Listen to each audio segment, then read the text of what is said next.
Where's that? Sorry about that. Hello, YouTube. We're live. You missed barely anything. Anyway. Yeah, I think we're just going to get rid of the Ancestral Guardian because it just doesn't work how I want it to, and I don't think it's worth the effort trying to get it fixed at this point, even though I spent like a week and a half putting it in.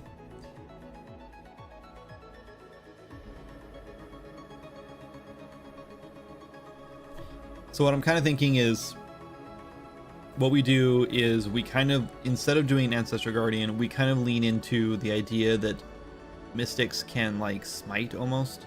Like they have some holy sort of damage. They're not really holy, but like we can do something like that. That wasn't a possibility before, and now it is. So I think we might make a damaging spell that just you cast it and it just like damages one target. Maybe we'll do that today. But first, we need to test something else that I forgot to test. Gert, hello Viper. Welcome in.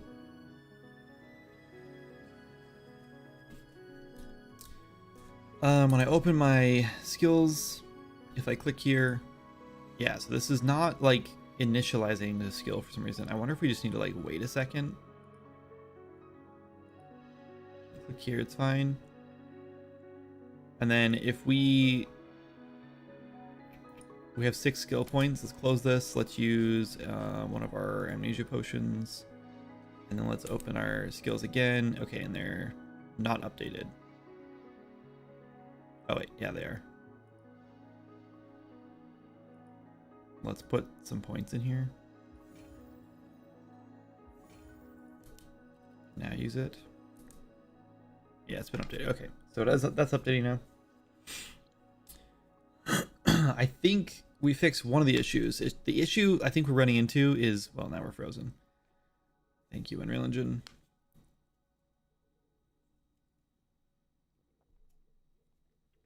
I haven't seen any of your vids since Magic and stuff released.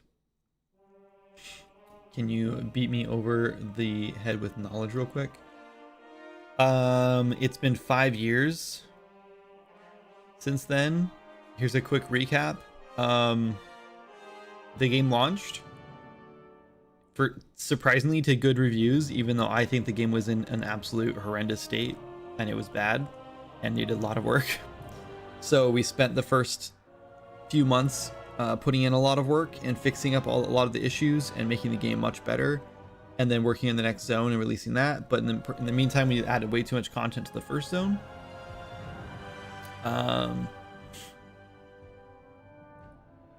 And then we ran out of money like a year or so after that, and I had to let the whole team go, so I'm back to solo dev, and I have been for like 2.5 years, 3 years now, maybe, I don't know.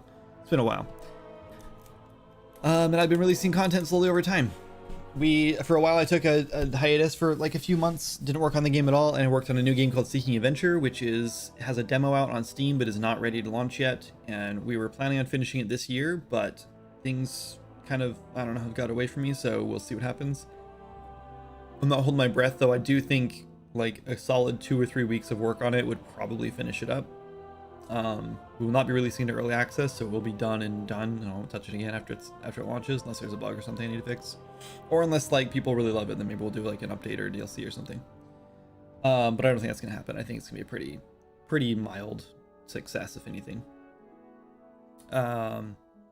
Yeah, and then that's about it really. We're working on skill trees right now. The game is like, we released two major zone updates with the team, and then the team left, and I released one on my own in 2 installments pretty much.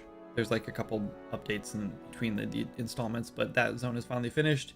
And now I'm working on skill trees, and those are almost done. Right now we're doing a big skill tree beta test, closed beta test, which you can apply for if you have enough hours in the game. And you can apply for regardless. We only invite people who have like 10+ hours in the game. We'll be inviting a new wave in a couple days, so there's that. What else has happened? I had a baby. My daughter was like, I don't know, 3 or something like that, 4 when I first started streaming. I think 5 when the game released, and she's now 10. So Swords of Magic has been part of her life since she was like old enough to remember, which is crazy. And now I have a toddler who's 2, almost 3. He'll be 3 in February. So he's 2.5. Yeah, thanks. Did you say the team left? The team was let go years ago, Joblum.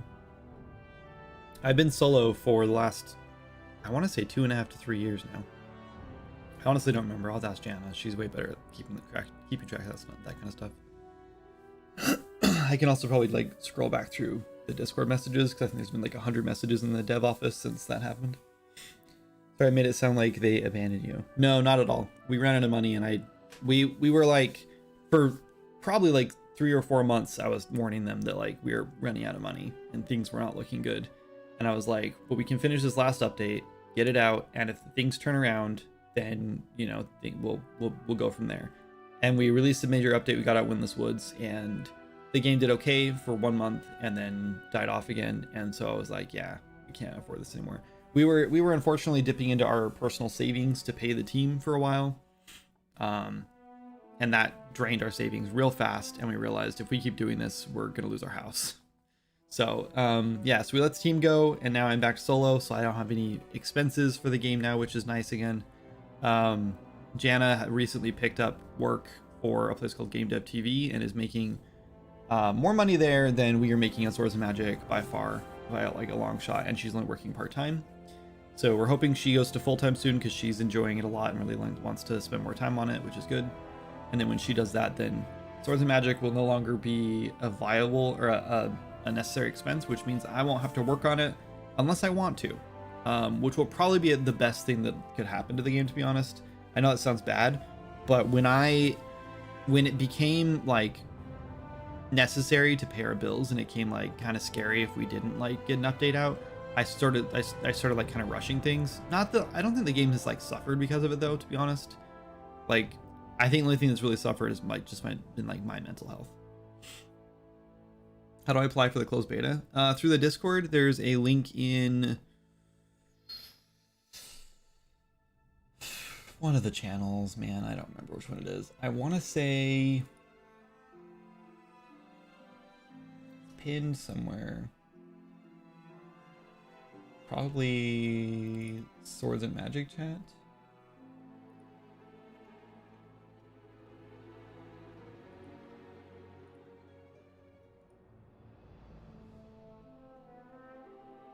Maybe not. I don't know where it is. It's somewhere in here. Maybe it's game updates, development updates.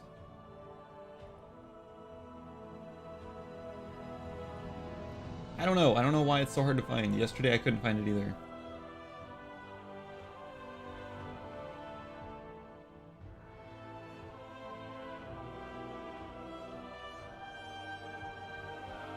Maybe it's in bug support. Nope, there either.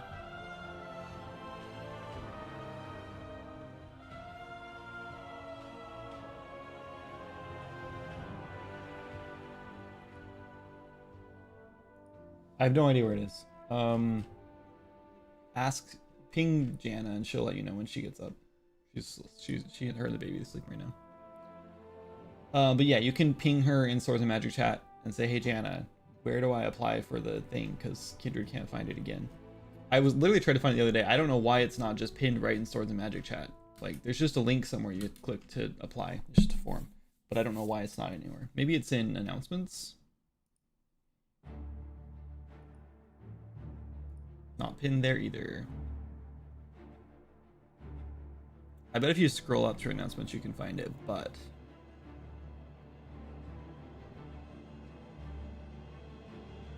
we posted it like over almost a year ago.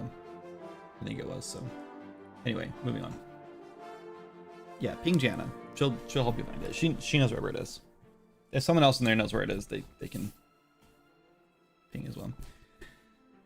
How do I play for closed beta? Is she a creator with GDTV? Also, has it encouraged you to revisit your GDTV course? She's not a creator. She works higher up than that. She's kind of more of like an admin kind of. I don't know what her role is exactly. She's kind of, she manages like the web dev team, and she handles all the game jam stuff. So she's hosting the first ever Halloween game jam for them, which was kind of like, I guess, like pulling teeth to get it to happen, because they're kind of against doing a bunch of game jams because it takes a lot of resources. But she was like, no, I can do this without like committing too much time to it. It's easy. So they're trying it. So they're trying a Halloween jam this year, which starts on the 9th of October, I think. That date is probably wrong. Somewhere early October, maybe the 10th. I know it kind of overlaps with Next Fest, which sucks, but a lot of us are not releasing games for Next Fest, so it's probably fine. But yeah, she does a bunch of stuff over there. She's kind of just bounces around and helps everyone with all kinds of stuff. But yeah, she is not a creator. Though she has considered doing a course on a couple of different things. Like one was like version control using plastic. There's a couple other things she considered doing courses on too, but we'll see if she actually does those. I don't think she will. And yes, I have been considering doing a course over there again. I know there's money in it and it would be nice. The problem is that I have such a hard time. Like I really struggle with like making video content, and I don't know what it is about their courses, like the way they structure them. I just don't love like making the content for it for some reason. I don't know. It's very specific. You have to be very like, they have a very specific way they structure their courses and everything, which is honestly a good thing because it makes things way more professional and easier to follow for users. I honestly highly recommend their content, especially their Unreal Engine stuff is really good. But yeah, I don't know. Well, I'm considering it. I was going to do a Maya course with them for a while, and then I just backed out of it. That was actually the second course I started with them and then backed out. So I don't even know if they would even want me to do another course because I'm very unreliable. I'm very used to working for myself, and it feels weird when I go into like a situation where I have to answer to someone and I have to like do it their way. Like I'm not very good at that kind of stuff, which is why I make my own games. So I don't know. It'd be cool. I don't know. They're also doing these things called programs now, which are really neat. They did an indie dev one where they like basically go through the whole process of like planning, pre-production for a game, production, and then like launching and like marketing and stuff. They do this whole like course and like how to like kind of go through all that. And I think it's like a 5-week course, and they do like meetups like I think once a week, and then they do like a bunch of video content and courses and stuff like that. It's just a whole bunch of stuff they do, and it's really cool, but it's a lot of money to get into. I think it was like $300. There might be discounts and stuff, but I don't remember. Anyway, I have considered doing one of those for Unreal Engine. I thought that would be kind of cool, just like learning Unreal Engine, like learning blueprints or something. I thought that'd be cool, or even like a 3D modeling one, but they're doing one right now actually for 3D art. But they're using Blender, obviously, because everyone has Blender. I would have to use Maya, which would not work out probably for them. So I probably won't be doing one for Maya, but it would be kind of cool to do one for Unreal Engine. Oh, and I just talked through the whole ad break. My bad. Sorry about that. Hopefully you guys didn't miss too much. So yeah, I am considering doing some stuff for GDTV, but it's also kind of tricky because Jana works there now, so it's like, I don't want to like overstep and like push my way in, you know, and she also doesn't want to seem like she's like catering to get me work, right, and to make me money, because then it benefits her. So it's like a weird like dynamic there. So right now we're kind of just like, even like they even like they need graphics made and stuff like that every once in a while for things, and so I help out when I can, but I don't get paid for that kind of stuff, and I barely do it anyway. And I think it just works better when I'm not working for GDTV and she is. That way there's no weird issues with her like giving me work and paying me and stuff like that, because it's going in her pocket, you know what I mean? So anyway, moving on.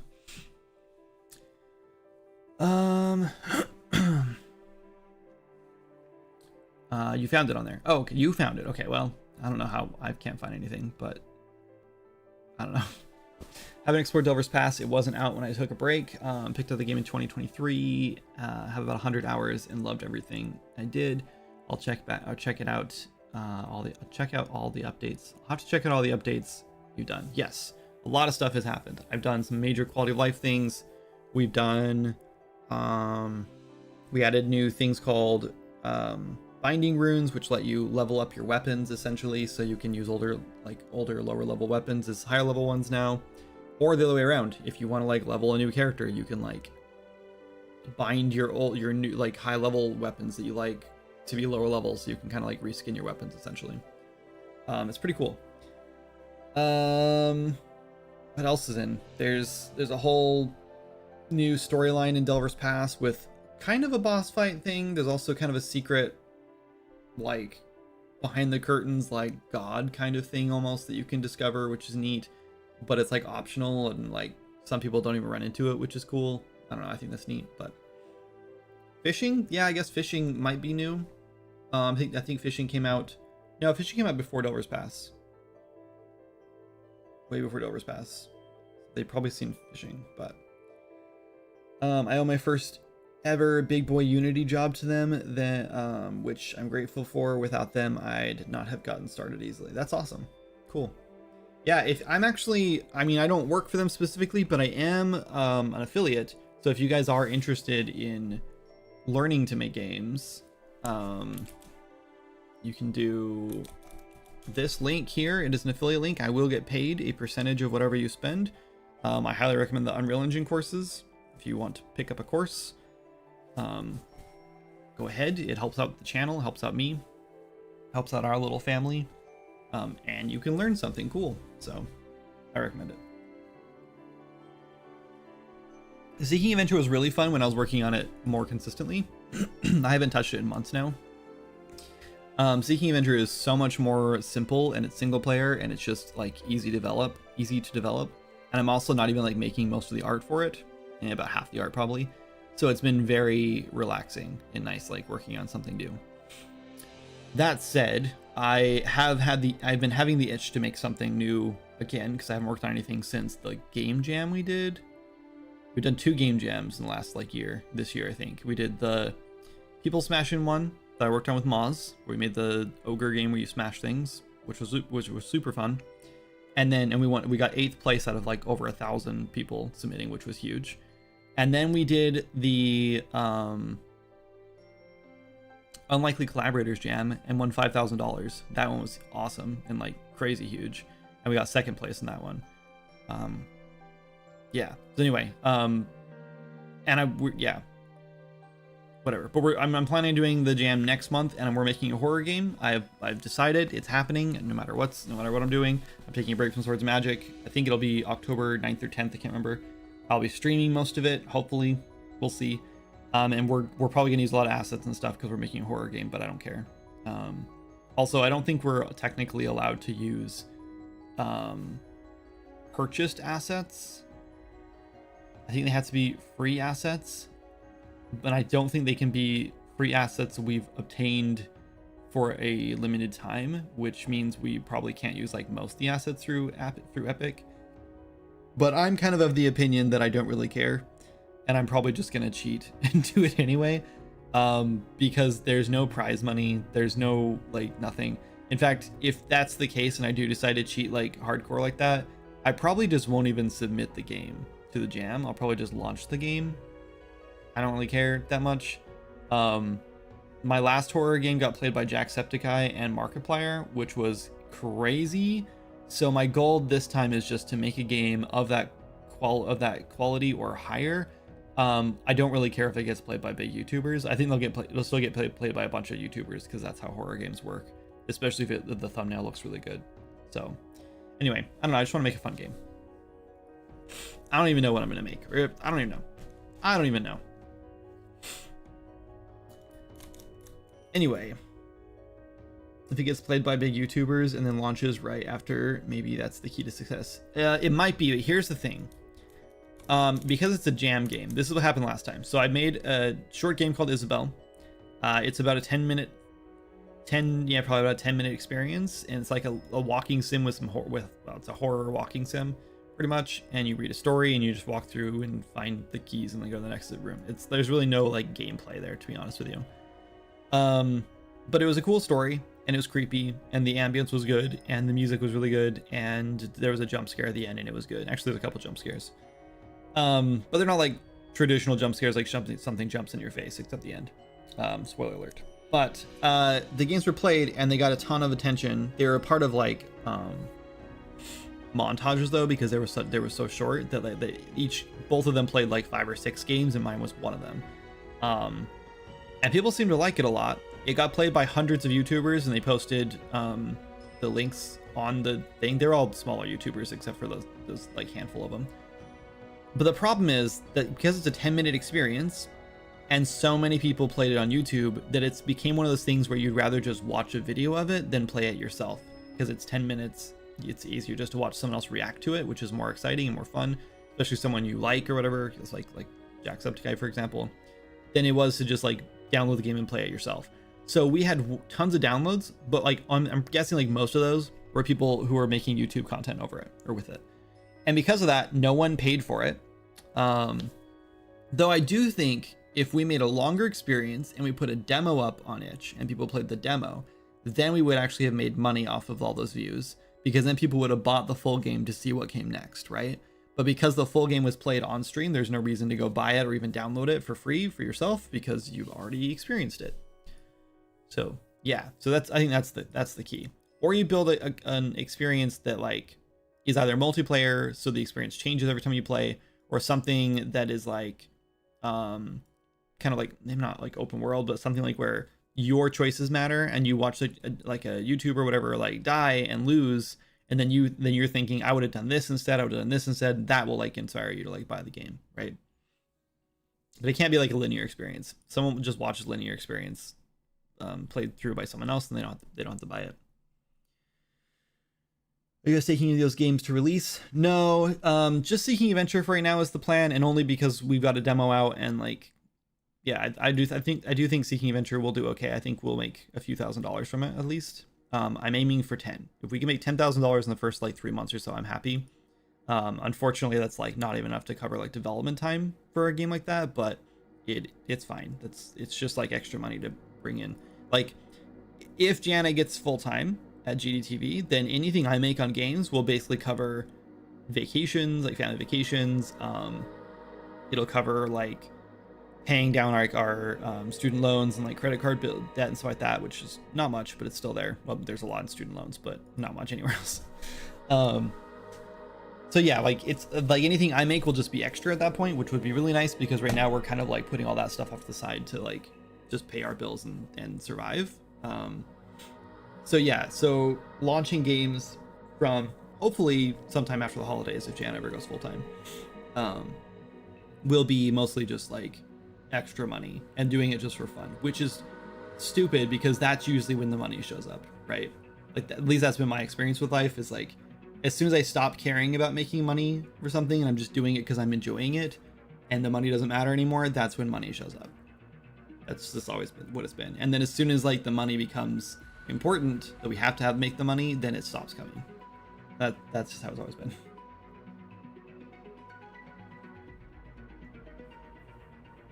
Anyway, but it has to happen quickly after the hype. Yes, if it's too late, hype dies down. Yeah, agreed. Yep, that is how marketing works. Yeah, pretty much.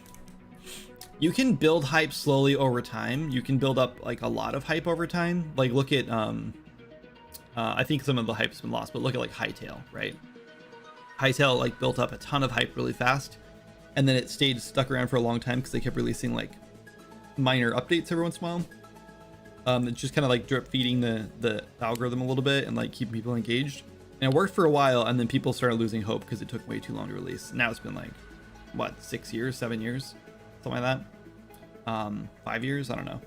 And now it's like, and then it got canceled, and now there's a whole bunch of like more drama around the old creator like buying it back and stuff. And I think that's bringing the hype back up a little bit, because it's like, oh, if it's changing hands, then there's a good chance this is going to be actually released. So people are getting excited again. So you can definitely have like long-term hype, but only if you're a big company or making something really huge. I think indie games kind of like you can't really build the long-term hype. You got to like find a way to like build that hype real fast right before launch. Which is, I think, why Swords of Magic has kind of died off, because I think we were like building a long-term hype with like a really long-term development cycle, and that doesn't work for a small indie game. Hytale also had an existing fan base. You're right. True, and that's how they started the hype. Yes, but like that's also part of it, right? Like if you start from nothing, you have to like build it up slowly over time, because you don't have anyone to just launch a bunch of stuff to. or you, like you were just saying, you use like a YouTuber's platform, right, to build a fan base immediately. So you either have to, yeah, which is exactly what they did too. Like they have their own fan base, but I wasn't part of the Hypixel like fan base. I wasn't in that at all. I didn't even play on their servers. I didn't do anything with Minecraft at the time. But it launched, and then a bunch of other YouTubers started covering it, so they did exactly what an indie dev would do too. If you don't have your own audience, like I even have an audience, it's just not a big one, right? But if I launched a new game trailer, right, or like say like for Seeking Adventure, for example, when we go to launch that, we'll be reaching out to hundreds of YouTubers and streamers and giving them keys to play the game, so it gets played and gets like hyped up right before launch. So we'll tap into their audiences to grow our own. So yeah, anyway, if Steam doesn't do anything about the malware on games, people would 100% be afraid to buy games from smaller new indie devs. That's true. Yeah, and I think the malware thing is just starting to get bigger, unfortunately, and I think that Steam will do something about it. I just don't know what it's going to be. Unfortunately, I personally think that Steam should tighten up the belt on like the greenlight process. Like they should bring back like some sort of greenlight process where games have to be tested or played by like community members of the like developer or something before you can launch your game or even like submit it, or before you can publish it. Because I think the problem is right now we are in this, like Valve sees it as like it's money in their pocket, right? Like if you spend $100 and you put your game on there, and whether it launched or not, they made $100, which is good for them. You know, that's thousands and thousands of people who are gambling on themselves and losing, right? But either way, it doesn't matter, because even if you do put $100 down and you launch your game and it works and you make, I think it's $1,000 or $10,000, you get that $100 back. But at that point, Steam's already made 30% off of you, so they pretty much make their money back, you know? If it's $1,000, they've already made $300 back from you. So then they give you the $100 back, and they've cashed in $200, right? Well, $300, because they didn't lose that 100 in the first place. So yeah, they've still made $300 on you. So like, no matter what, it's win-win for Steam. So for them, letting every single person release a game on Steam is a win. Like they don't lose anything other than like the space it takes to like store your game files, right, on the server. And I think that $100 is covering that, which is good. I'm not saying they should get rid of the $100. I think it's fine to pay money to launch your game on Steam.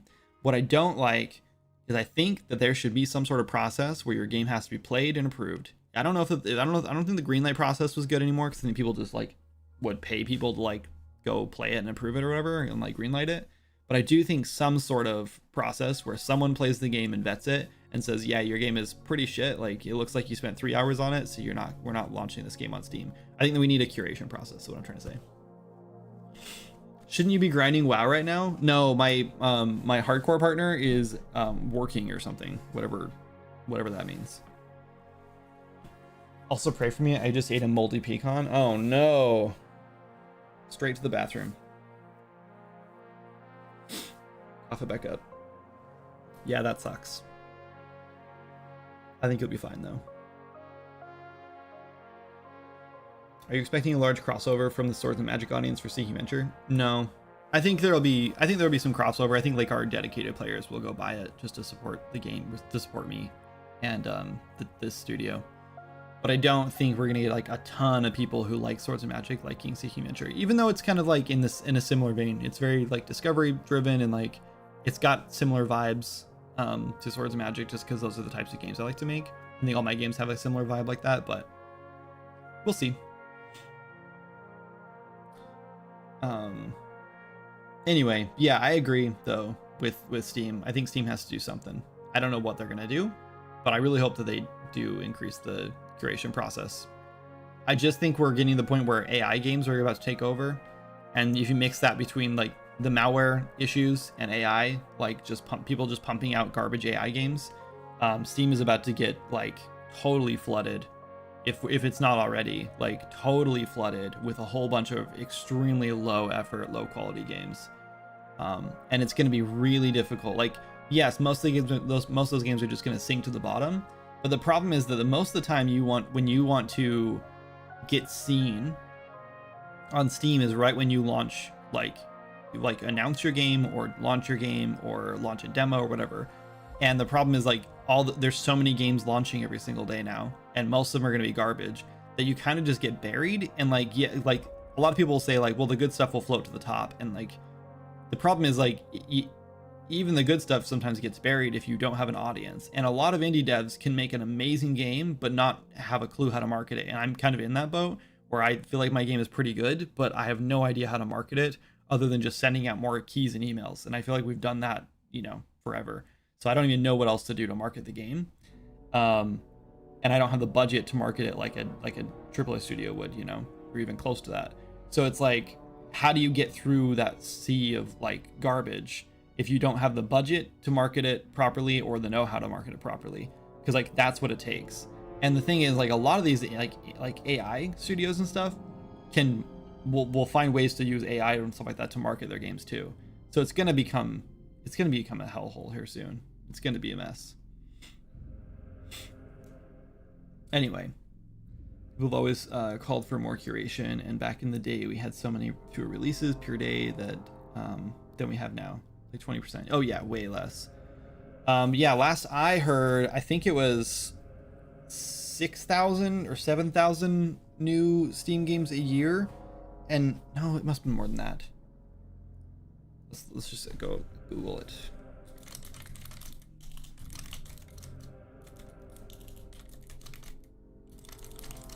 Let's just check day.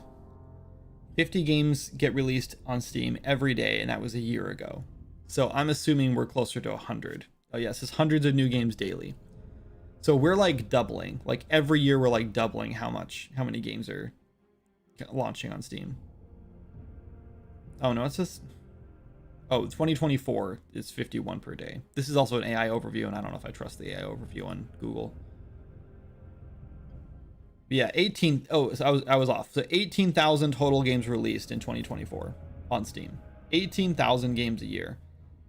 Like, just think about how much time you have a week to play games. And now try to divide that among 18,000 games. You don't even have a chance to play like a 16th of those, in your lifetime. I don't know. I'm getting to a place where like, maybe this is just me being a little jaded, but it's hard for me to envision a future where like indie devs can even like prosper,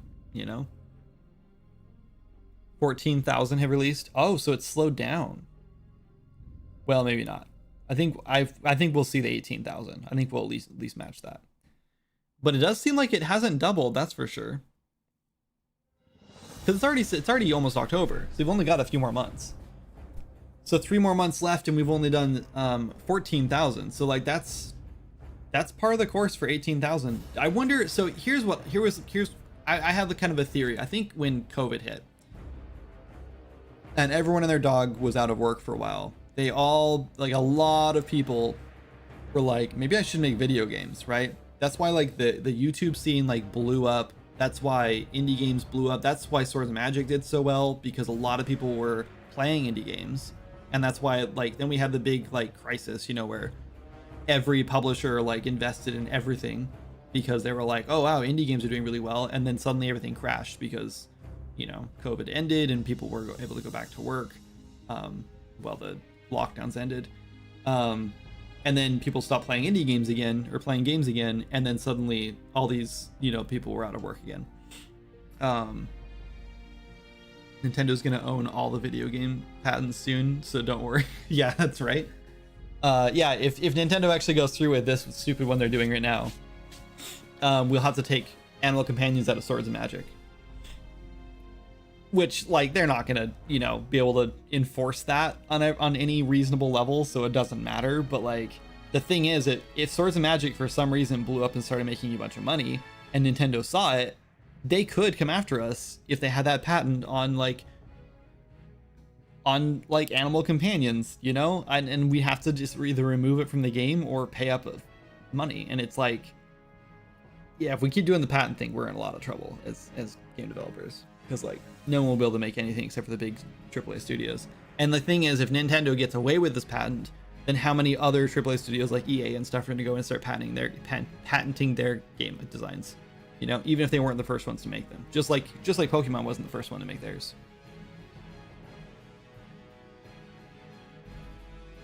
Yeah, so far we're on track for 51 to 52 games a day. So okay, so we're not. Yeah, I don't know. I think that number is gonna die off. I don't think it's gonna stay like that forever. I don't think it's gonna get worse. And the reason I think is just because I think we're like at the point where everyone has either released their game and realized, wow, this is actually really hard, and I don't have the time or patience or money to be able to do this full time. Or people have just like tried making games and not even got to that point, right? And they've just given up already. And I really think that we're still on we're kind of on the tail end of like the indie game boom, the COVID game boom, I think. And I do think that those numbers are going to die back down. And I think that people who either found success will stick with it. I think a lot of people who were finding success beforehand and it can't now that COVID, like because the COVID boom happened, are going to die off and like go back to getting other jobs, you know, or work somewhere else. And I think a lot of people are just giving up. So I think we're going to like go back down to about where we were. I do think we're still going to have more people releasing games than we ever have, than we had before, but still, I think it will slow down. I'm hoping that this year is going to be like the final year of people like finishing up their COVID games, right, and releasing them. And I'm hoping next year we drop back down to, you know, I don't know, 10,000 games releasing on Steam, hopefully. But we'll see.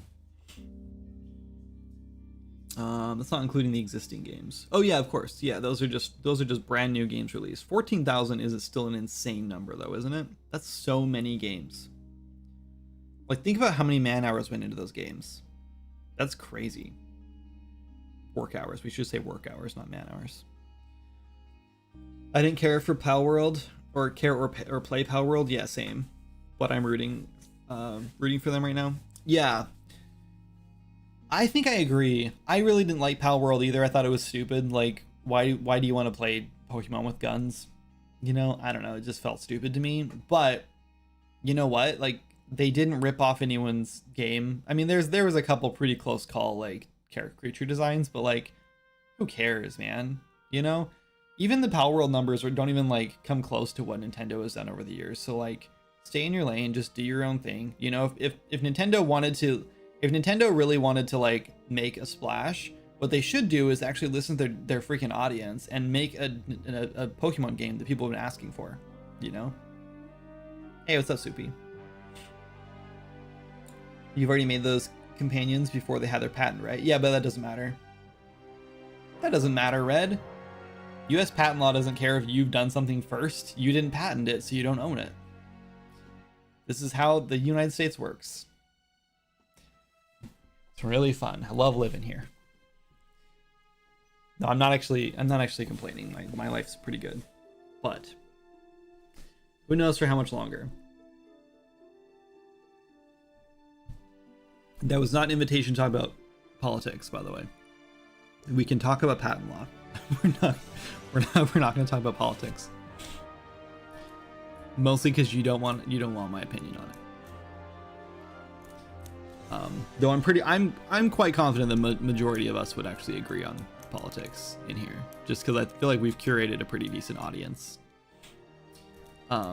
Anyway, let's get this thing fixed. So when I hit play, our journal container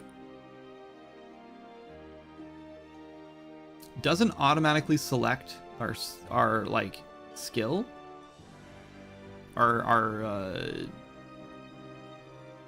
yeah, from this list. It doesn't like, it like automatically selects it, but isn't like actually triggering the skill tree for some reason. And I don't know why, because we're like literally calling this and calling the warrior one. I think what might be happening,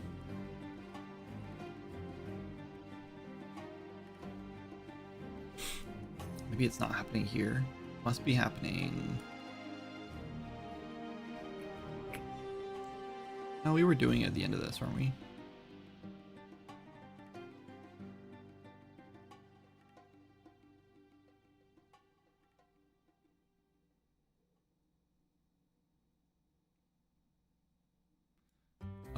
This is why the skill trees aren't showing up when you first open the journal. We're only creating the widget when we click a class skill rather than just swapping between them. Got it. Okay. I'm thinking we should just create the warrior skill at the start.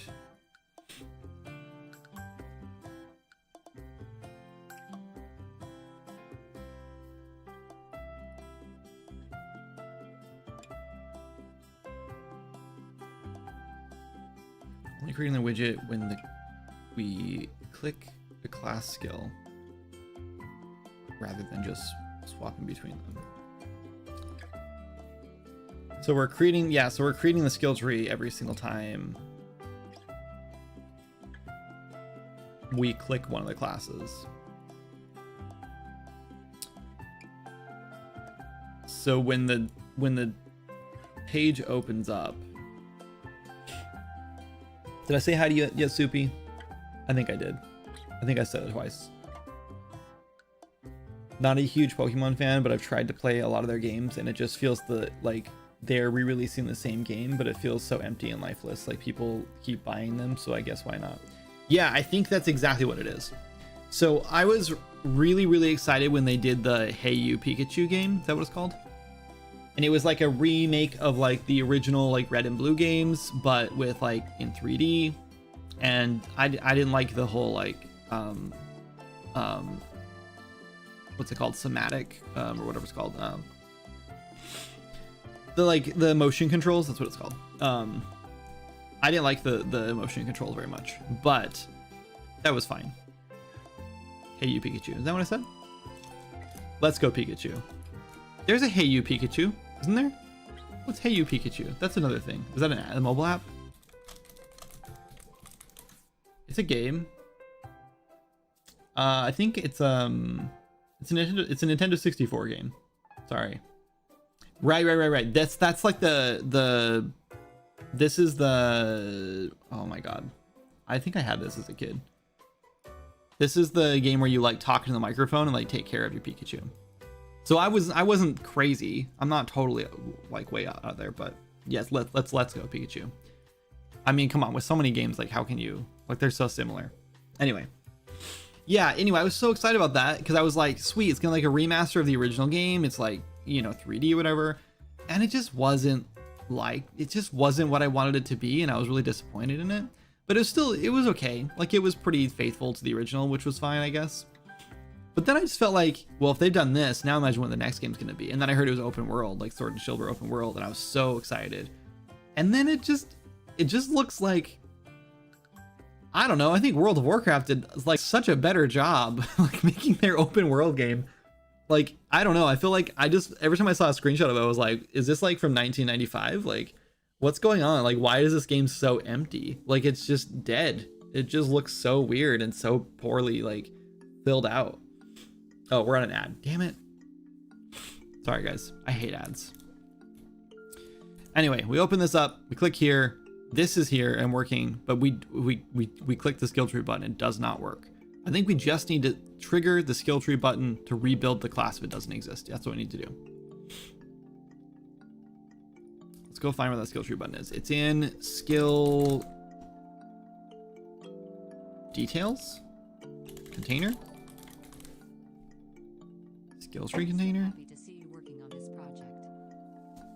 What? Brendan, thank you for the $10. That was so kind of you. Appreciate it. What did you say though? Let me go look at it.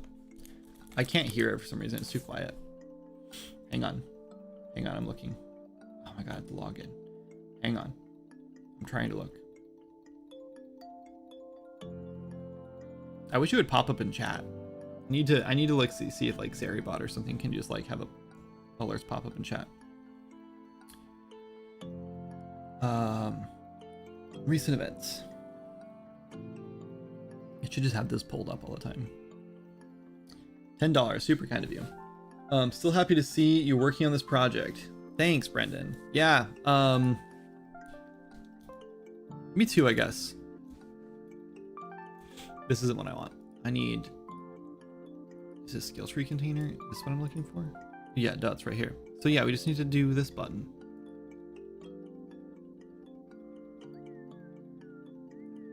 Wait. It's class details.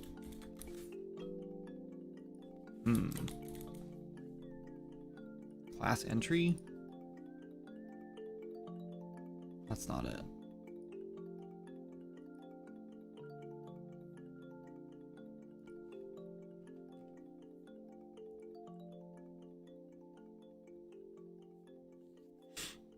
I guess. Wait, why do you? What did you? I don't remember what you responded to. I don't remember what I said now. I'm glad to see you're working on this project. What did I say? I feel like I said something stupid. I was saying, what's my response to that? I am getting burnt out again on Swords Magic. I will admit that. It seems to be happening more and more often, like faster and faster lately, but like it's fine. I've kind of like I stopped working on Seeking Adventure a few months ago, and I've been pretty much full time back on Swords and Magic again, trying to get these skill trees done. And this does typically happen near the end of like a dev cycle for a new feature or an update, where it's like I just work on that same thing for so long that I just start getting really burnt out on it, and I think that's pretty common. So I'm not too upset about it. This skill, yeah, this is called skill main page. That's why, because it derived from the skill before it was class. Anyway, we're looking for this button. When we click this button, we're calling skill tree swap. So back here, we should have, no, not here, here. We should have a skill tree swap.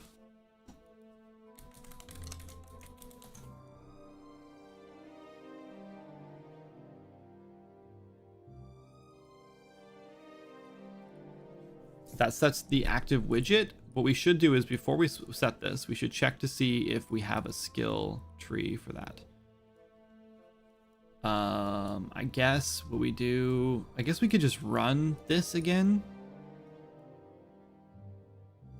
We don't have we don't know what, well, hold on. Do we have like an selected class?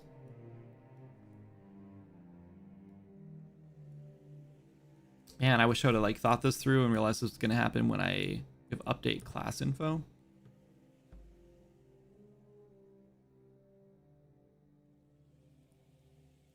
On skill main page. What if we just have a class?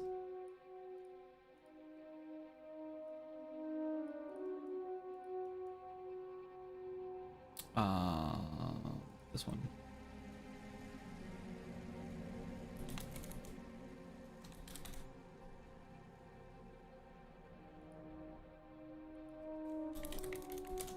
This is not it. This isn't what I want. Character classes. Dumb.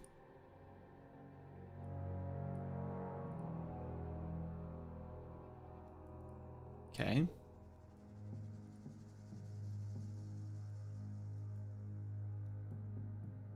Then when we swap to this, we can build that one if we need to. So we can just call open class window. Maybe.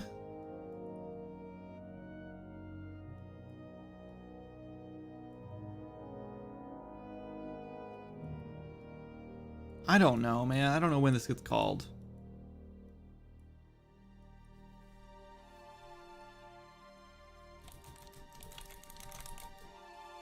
I can't even call that. Why?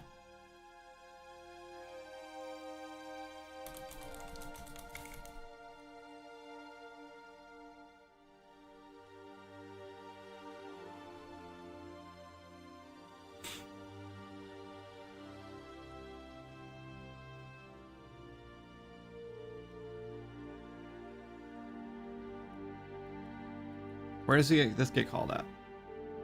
I'm really lost.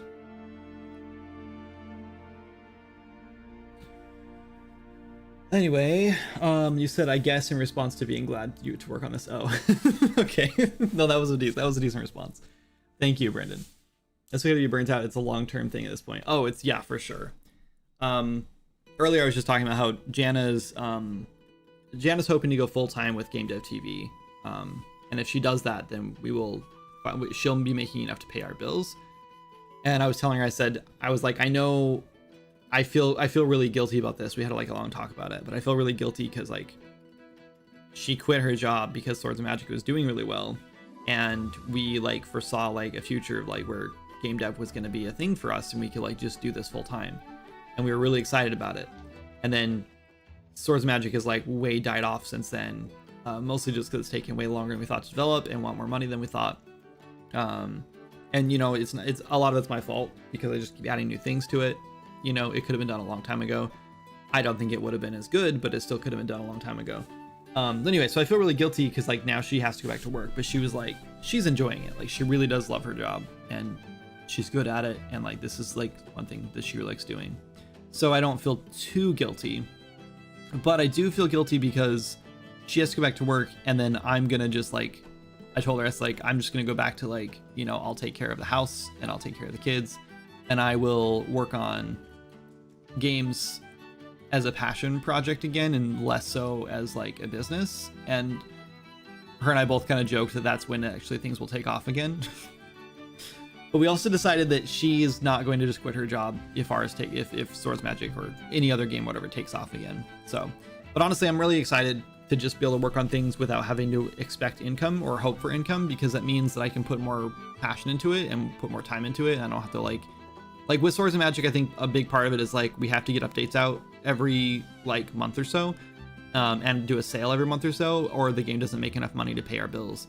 And right now, it's even with those things, it's not making enough money to pay our bills. So thank God, Jana got a job. I'm still Abby.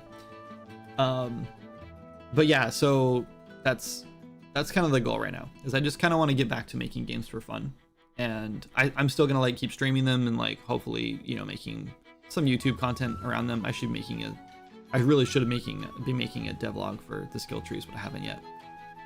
So anyway, but I'm excited to like not have to stress about money with games anyway. Like we're still probably gonna be stressed about money. Who isn't? But it will be nice to not have to like think about having to like put like shove an outlet out, you know, and like how are we gonna get the game on sale? Do we have to get into this festival? Can we do this thing? You know, like I don't know. I know there's a lot more we could do for marketing to try to probably make the game make more money right now in the game, but I'm kind of in this weird state where I feel like a lot of people have already seen Swords of Magic and are like bored of it. Like I almost feel like we've tapped our audience, you know, like everyone which is crazy because like Minecraft is still getting sales like every day, you know, like probably thousands of sales a day. So I know there's still lots of people out there who could play Swords of Magic, but to me, it feels like we've already, like everyone and their dog has already seen it and knows about it, and they've just decided not to buy it because it's not done yet. So that's my brain, and I don't know how to get beyond that. I don't know how to like market the game to get more people to see it, other than just randomly coming across it on Steam. So, where am I? This feels like it happens on YouTube a lot. Devs make games or something. Hold on, I'm way behind, I guess. Always tough to get a feature across the finish line. Yeah. Hi, Arrow. Did I say hi to Arrow? I think I did. Oh, boss. Oh, boss. What if there was a group of experienced devs that had monthly friendly game dev challenges, competitions, sort of like game jams, but maybe a bit more advanced? A group of experienced devs that have monthly friendly game dev challenges, competitions. I think it's a cool idea. The problem with it is that it's going to take a lot of time for no payoff. And experienced devs are usually the devs who are making money or trying to make money. Or I mean, like if you're an experienced dev because you work in software engineering or something, or you work on games somewhere else and make money and you're just doing it for fun, then yeah, that sounds great. But I think for people like me, something like that would dip into my free time or cut into my work time on like Swords of Magic. So it wouldn't be super beneficial for me. And I don't see, like, experienced devs don't typically need to like learn. You know what I mean? Like, I know that sounds really pretentious or whatever, or like big headed. I'm not saying that there's nothing to learn. I'm saying like when you're a new dev, game jams are huge because it gives you an opportunity to learn all kinds of new stuff, right? You're learning a whole bunch of new things. Usually really fast, and it's exciting, and like it's really good for growth. But as an experienced dev, you don't really need to learn a bunch of new stuff all the time. You kind of know what you need to know to like make games, ideally, hopefully, because you're experienced already.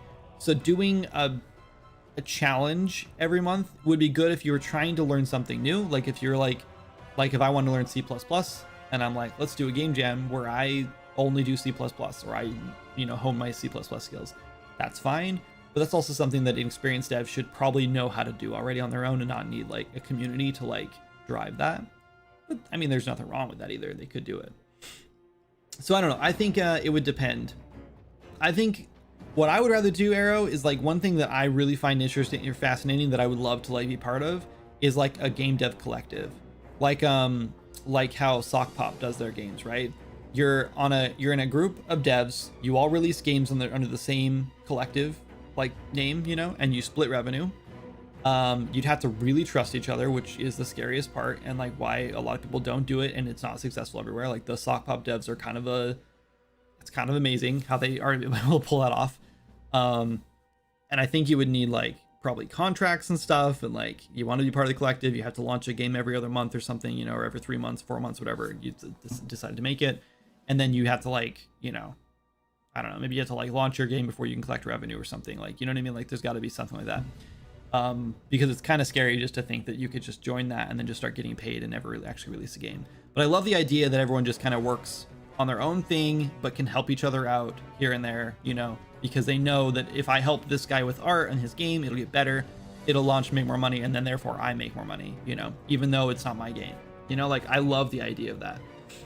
I think that's a really cool idea, especially if you're making a bunch of smaller games like Sock Pop does, and you can just get to experiment with little tiny projects, and if it flops, it flops. Who cares? Because someone else is probably making something that's gonna do better, and the next game maybe doesn't flop. And like the crazy thing is, like, then you randomly get games like Stacklands, right? That was super easy to make, took a couple months or 4 months or whatever it took them to make that, and it miraculously just takes off, and then everyone in the collective like benefits from that, and then everyone has more income to work on the next big thing, and they can make their projects bigger and bigger, better and better, like, and everyone's just getting experience, and you're learning like that worked really well. How can we like reproduce that success, and they're able to do that. They've been able to do that pretty consistently for years now. I wonder if Sock Pop would work if they didn't get their few hits. No, I don't. Well, that's the thing though, right? Is Sock Pop is sort of like a shotgun approach, right? You're bound to hit some sort of success when you're shotgunning out that many games. That said, their games are still quality, right? They're experienced devs, they know what they're doing. Even there's some of their smaller games are still kind of like very experimental and very strange. Like there's one game that I bought from them that I actually love. Can't think what it's called now. It's very weird. It's like a text-based like RPG, I think. But it's like so unique and like quirky and interesting, but like it wasn't gonna take off, but like it's still really cool and interesting, and a lot of people still buy their games, and you can like do Patreon and stuff and get their games. So it's very broad but shallow. But I think how you define quality, I think, as a game developer, I define quality as like someone who took the time to actually build something and cared about it, and they put the effort in to make sure it was polished, right? That's how I see quality. I don't see quality as content. That's quantity, right? Like I think a quality game doesn't necessarily have to have like 100 hours of content in it. It doesn't have to have like, it doesn't have to be a AAA success. I think it just needs to be, it can't be junk. Like, I mean, like, just look at most things that release on Steam, there's no quality there. Not Steam. I meant itch.io, because there's just tons of game jams, which is fine. That's not really meant to be like a place where you drop quality games, right? But if you look at itch.io and look at like any game jam games, that's what I mean. Like those do not have quality because they were thrown together for a game jam, which is fine again. So I think your games, if you do a collective thing like that, you have to make games like that are actually like polished and are good games. Went back up. Feels like it happens a lot on YouTube. Games make something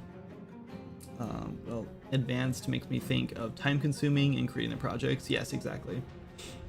I love videos like that. Would love to set up something with some friends maybe. Era, would you be interested in doing a like a one of the head-to-head battle videos like GDTV does? I know Jan has been looking for people. I don't know if she needs any Unity devs right now, but I'm sure she'd love to have you on. I've also been pushing for them to start promoting people's projects more, because I think the problem is that in the past they've had their devs who like only do courses and aren't really releasing games and stuff and growing anything else like on the side.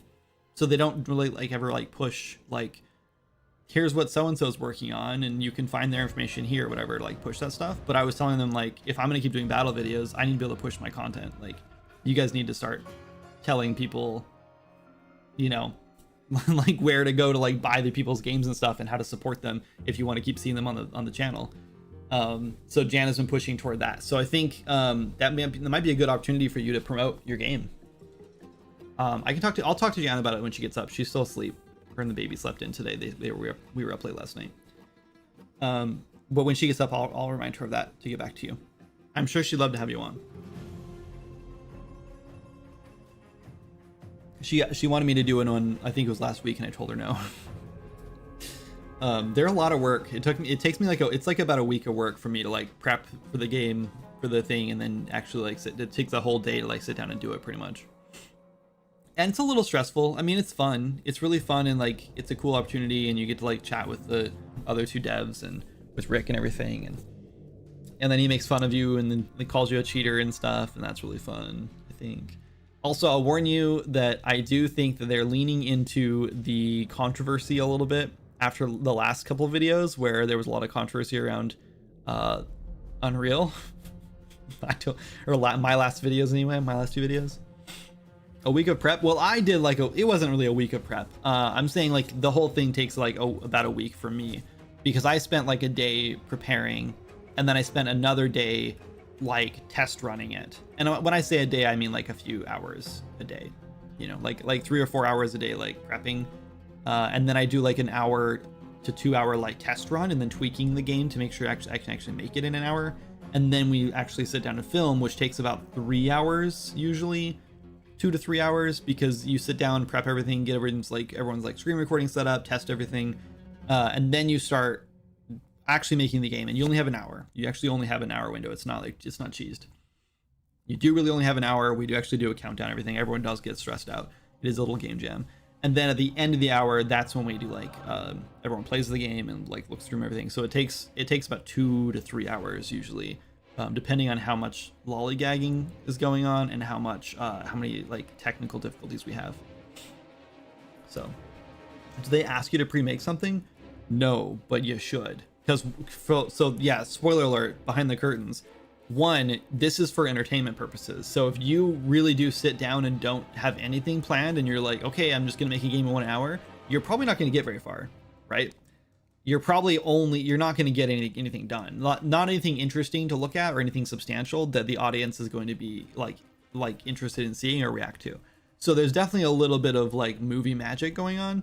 We're also allowed to have like a character going to start, because if everyone just spends an hour building a character class, then that's really boring, you know. And they also allow you to have pre-made assets a lot of the time, depending on what the challenge is. So I gathered assets, I planned what I was going to do, I had a character going, like I had all those things built already in a project ready to go. Not the first time. The first time I literally started a brand new fresh project because I was not given all the details. So the first time I literally like had my create new project screen up, and Rick was like, oh, you should already have a project open and like running and have like a character going, so spend 10 minutes doing that real quick before we start. So I did, but I could have saved myself 20 minutes of dev time during that first one if I'd known that ahead of time. So yeah, you kind of like start with like a template a little bit, and I like the last time I did one, I literally like built a bunch of base classes, just empty base classes sitting there. It was all one script, so I had to build all the content, all the actual content of the script or whatever on stream or on video anyway. But I had all the base classes like empty and set up. Like I had all their like character models imported and everything. I just cheated. Like, I don't know. I cheated to the degree that I think we were allowed to cheat anyway. But a lot of it is faked. But yeah, the actual hour of like dev content is real. Like we actually do that for an hour. But there's a lot of, at least on my end, there's a lot of prepping and planning because I want to make sure I can make something cool in that hour. And And also, like, I think that's fine because, like, technically, like, if you're doing an actual game, I think you should be doing, like, a good chunk of your dev time should be prepping and planning to make that game anyway, if you want to make something worthwhile. I don't think anyone who just sits down, opens a project and goes, what should I make? And then they turn that into a commercial project, that game's a mess, like, guaranteed, right? Anyway, yeah, if we could guarantee that my studio's game will be a success if we made it polished and bug free, that would be damn nice. Well, yeah, of course. Our publisher does have a stipulation that we can't have any progress stopping bugs in our gold release, but nothing about real polish. Yeah. You hadn't asked me once, you never got back to me. We could prep to ask you to make something. If I was in your shoes, I'd basically make the entire game ahead of time because there's nothing fun about refactoring. Yeah, so that's exactly what I did. The both games I did, I basically built the whole thing in like 4 or 5 hours, and then went back through it and like cut anything that I thought was unnecessary or anything that I didn't think I could finish in an hour. And then I did a test run where I went through, I basically just copied from my project. Didn't copy paste, I just like looked at my project and then rebuilt the whole thing in blueprints in an hour to make sure I could do it. And if I was like an hour and a half, I'd cut a bunch of stuff and do it again. And if I was like 30 minutes, then I'd add some polish. So also I'd rather be like 40 minutes, 45 minutes, and have extra 15 minutes so I can slow down and talk and like chat and make jokes and ask questions or answer questions and stuff. Not that I'm good at making jokes and stuff, but I want the time to have that. Anyway, because yeah, at the end of the day, it's an entertainment video. It's not an educational video. So it's like, yeah, which is kind of a weird toss up for GDTV because they're an entertainment or they're an educational like platform, so like making the educational / entertainment videos is kind of interesting. I like to think of it as like these videos are sort of like for new devs who are like just getting into it and are like trying to learn from GDTV. I like to think of these videos as like, this is what I could do one day. One day I could be this dev who can make this cool game in 1 hour. So I'm not too concerned about it being a little bit like faked, like I'm okay with a little bit of prep work, but I do also think that it should be a little more honest. Maybe they should say like, I don't know, kind of, it's YouTube, man. Everything is fake on YouTube, right? It's entertainment at the end of the day. Exactly.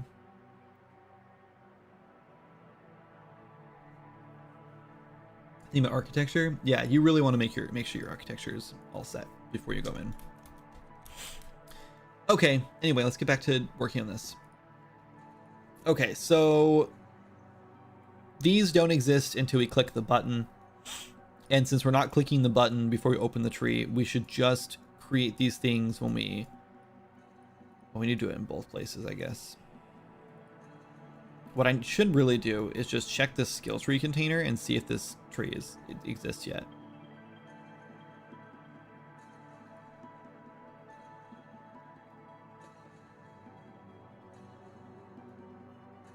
Let's just promote this to a variable. Let's call this selected class. What? Hello?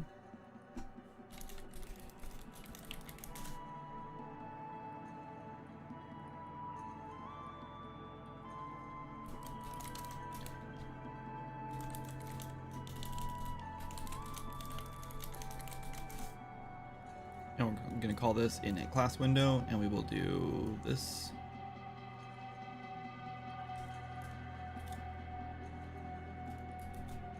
My God, I hate this new bug in Unreal. I think it's that stupid plugin. I think I need to go uninstall it from the engine.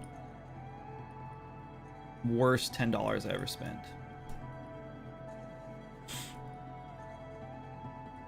Okay, that goes here, and then we can, well, all these need to go from here instead now.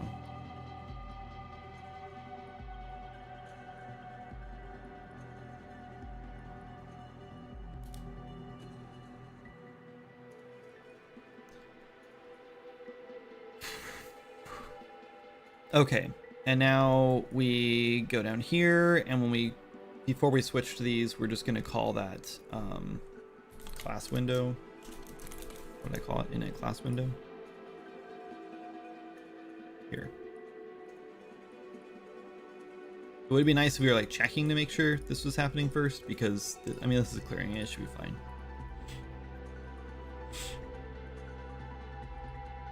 We really should be doing that probably, so we're not like doing it twice for no reason, but who cares?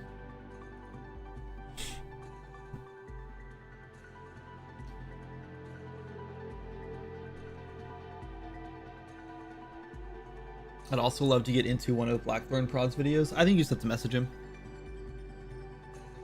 What plugin? It's called...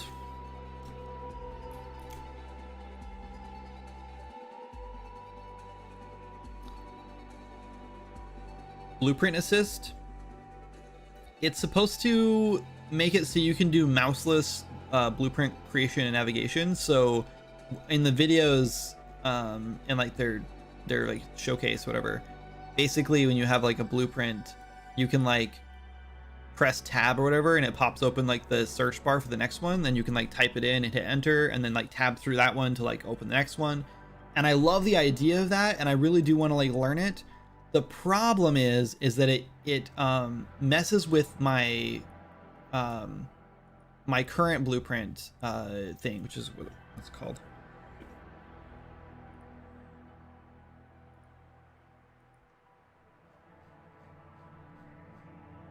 Nope, wrong button. Node Graph Assistant. So it clashes with Node Graph Assistant, and I'm so used to having like the this like improves like mouse blueprints, right? And the other one improves like keyboard blueprints. So I would have thought that it didn't matter, but they definitely, because like when you're doing the blueprint assist, it's sort of like auto like organizing things as you go, because obviously it has to like reposition everything, so it messes with this one. So I would rather have this one because I'm just so used to this one. It's just ingrained in my workflow. So it feels weird when I turn this off to try to use that one, and I just couldn't get over it, so I just turned the other one off. But I think it's like it's done like something weird. I think I need to uninstall it, because now like I can't control D, which was a hotkey that it used. So I think it like changed my hotkeys, and when I turned off the plugin, it didn't like reset my hotkeys, and I think I need to like reset them again. But it's weird because sometimes Control D does work and sometimes it doesn't. But it just started doing that after I did that plugin, so I think it messed with my hotkeys or something. I don't know what it did. Anyway, it's very annoying, and I don't recommend that plugin anymore because of that. Okay, we go over here, we click the skill tree. Beautiful, it worked.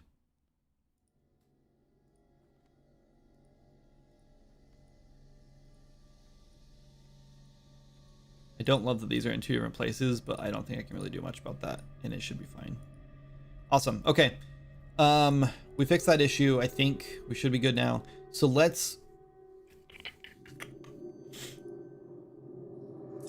redo Ancestral Guardian. So here's what I'm thinking. Design talk for a minute. Oh, ad break. Never mind. We'll wait till the ad break's over. We'll just respond to nobody, because, yeah.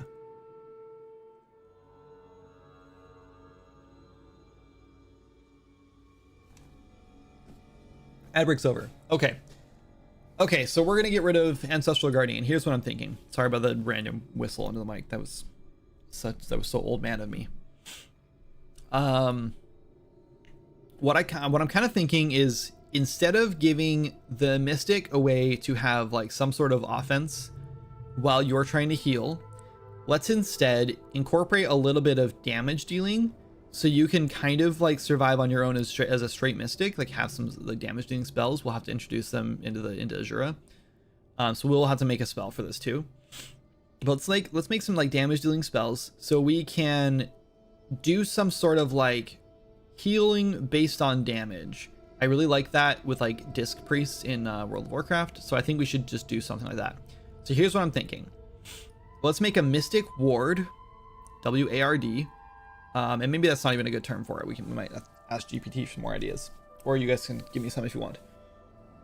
What I'm thinking is a Mystic Ward. Sure, that can be a passive, sure. But we'll make a status effect, and every time you heal someone with a Mystic Staff or a Mystic spell, or maybe just any spell, if you have that passive, we can put it on any spell. Maybe just, yeah, maybe you just, anytime you heal someone with a spell. Yeah, I think we can make that work. Let's look. Let's close this and this and this. Let's open up BP. Nope, not MP.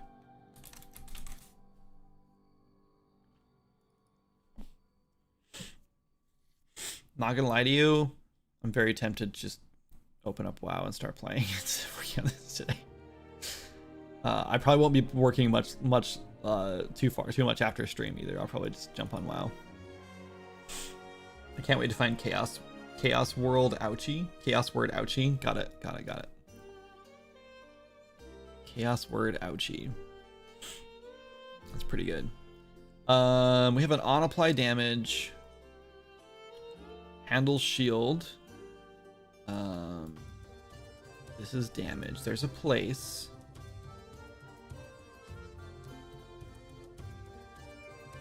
Passive events from health triggers. We could maybe do it here. Our delta is over. That means we've healed. So we could check to see if... No, because we want to do this on like anything.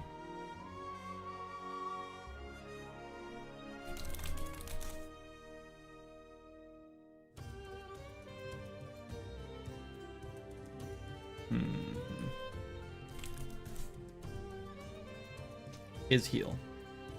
Oh, wait. No.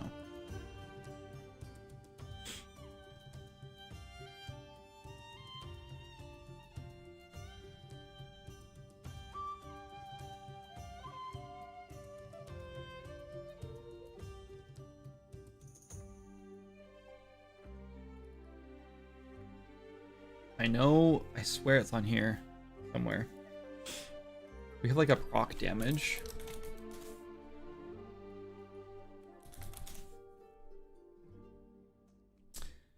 Where is it?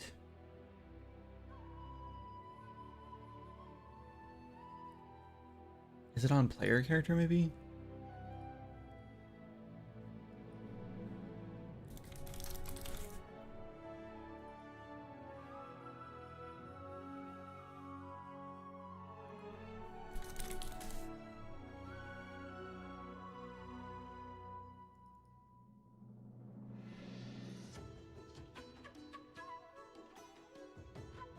It's here.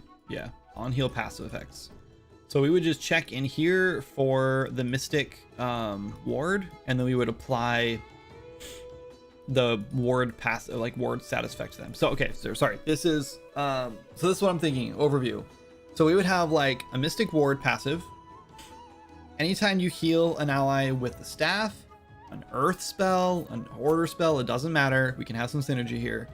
It grants them a Mystic ward. It'll be a stacking effect, maybe up to 3.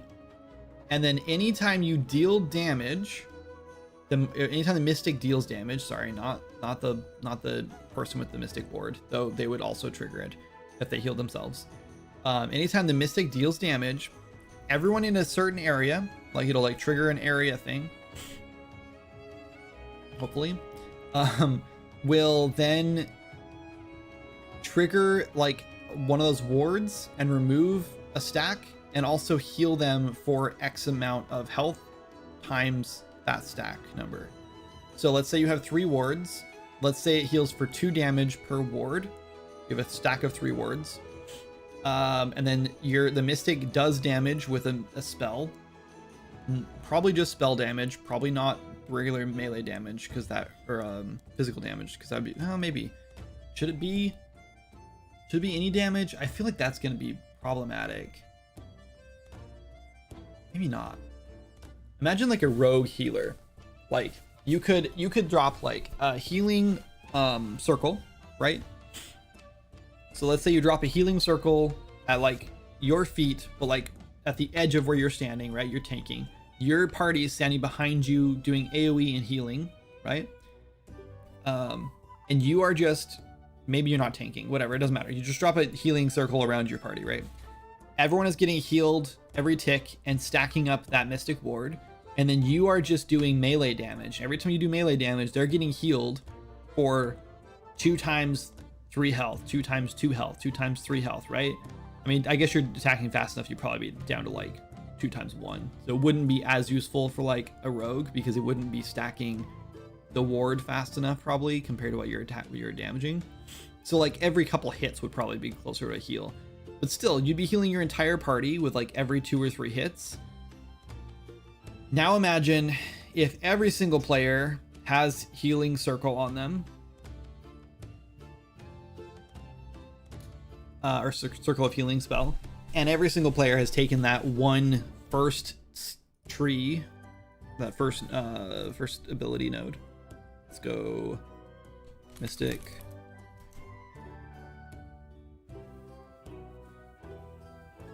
Tree.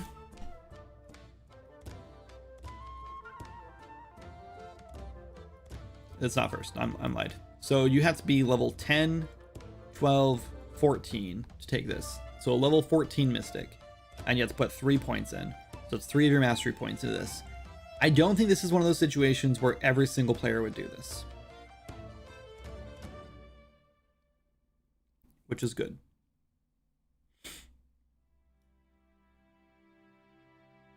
The nice thing is that if we do this, we could do another node above it now and do like a full Mystic tree, which I was kind of trying to avoid. I want to do like a smaller Mystic tree because of the chaos side, but I don't think we need to now. But we could do,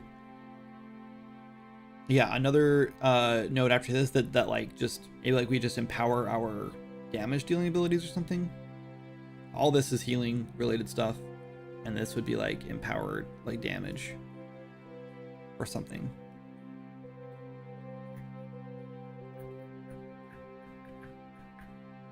Anyway, I don't know, I kind of like that. It's like Shadow Word Pain. Got it. Not my best work. It would be cool if, as the wards are removed, it heals, and once the final stack of the ward is removed, it does AoE heal around the target with the ward. That would be cool. But if that were the case, I think I would rather do a thing where the wards are applied, and then when they were, then as they're removed by damage being done, or just over time because they only last like 10 seconds or something. Once they're all removed, then an AoE goes off, and there's no other heal. Because think about the repercussions of that. If every single time you deal damage and the stack moves down, they're healed. Oh, this is going to be a bit of a problem, isn't it? No, it won't. We can't trigger the ward based on in the gameplay effect, because if we did, we'd have a loop, right? Every time every time a ward would get triggered, it would heal them and then trigger another ward to be stacked. That would be problematic. You'd get an infinite loop. So it has to be only applied by staff damage, staff wand damage, and by spell damage specifically, or spell healing. Which means I can't put it where I was going to put it anyway. It has to literally be put on.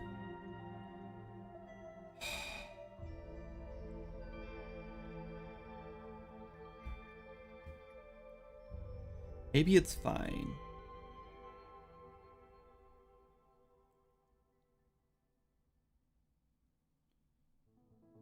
I think it could be fine because we could just not proc that on the ward heal, which means you wouldn't get experience for it. Because if we use the GE Mystic or GE Order, we have a GE Order heal which we would use. This procs our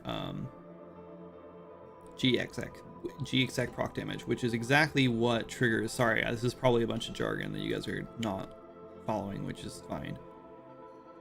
We're calling this gameplay effect proc damage auth. So we're just looking for proc auth. There it is. So right here, this gets triggered every time I gameplay effect, especially the order heal one, but this one triggers this on our player character. And then this is where we would say, oh, we've triggered a heal. The player has been healed. This happens for spells and everything else. So we would call this on passive effects, and that's where we would add that ward. They would get the ward here, which is fine. The problem is that the ward heal can't trigger this. So when we make our ward heal, which will just be a duplicate of this probably and just modify it a little bit, this cannot trigger this, or we'll have that stacking, that infinite effect. So that would be fine. But yeah, so now let's envision the burst at the end of it. So if the burst at the end of it triggered that and applied more to them, then you would get this. Yeah, I think that's a little overpowered. You'd get a situation where not only are you being healing when it healed and it removes every time, and then healed the last time you remove, but then you suddenly trigger an AoE burst, and everyone in, like, if you did a healing circle, everyone in there would be having their stacks removed at the same time, because it gets removed whenever they either time down or when an enemy takes them off, or sorry, when the mystic does damage. So it's like ticking down, and then boom, they all burst, and everyone gets all their stacks back up, and then immediately, like, it's just going to be a never ending, right? Like, because you're going to get that AoE heal, which will heal the character that's bursting it, and all the enemies, or all the allies around them, which is going to trigger each other. So they're going to be, they're going to get the one, and they're going to trigger this guy to get one. He's going to get one. It's going to go back and forth. So they're each going to get at least two, depending on how many players are around.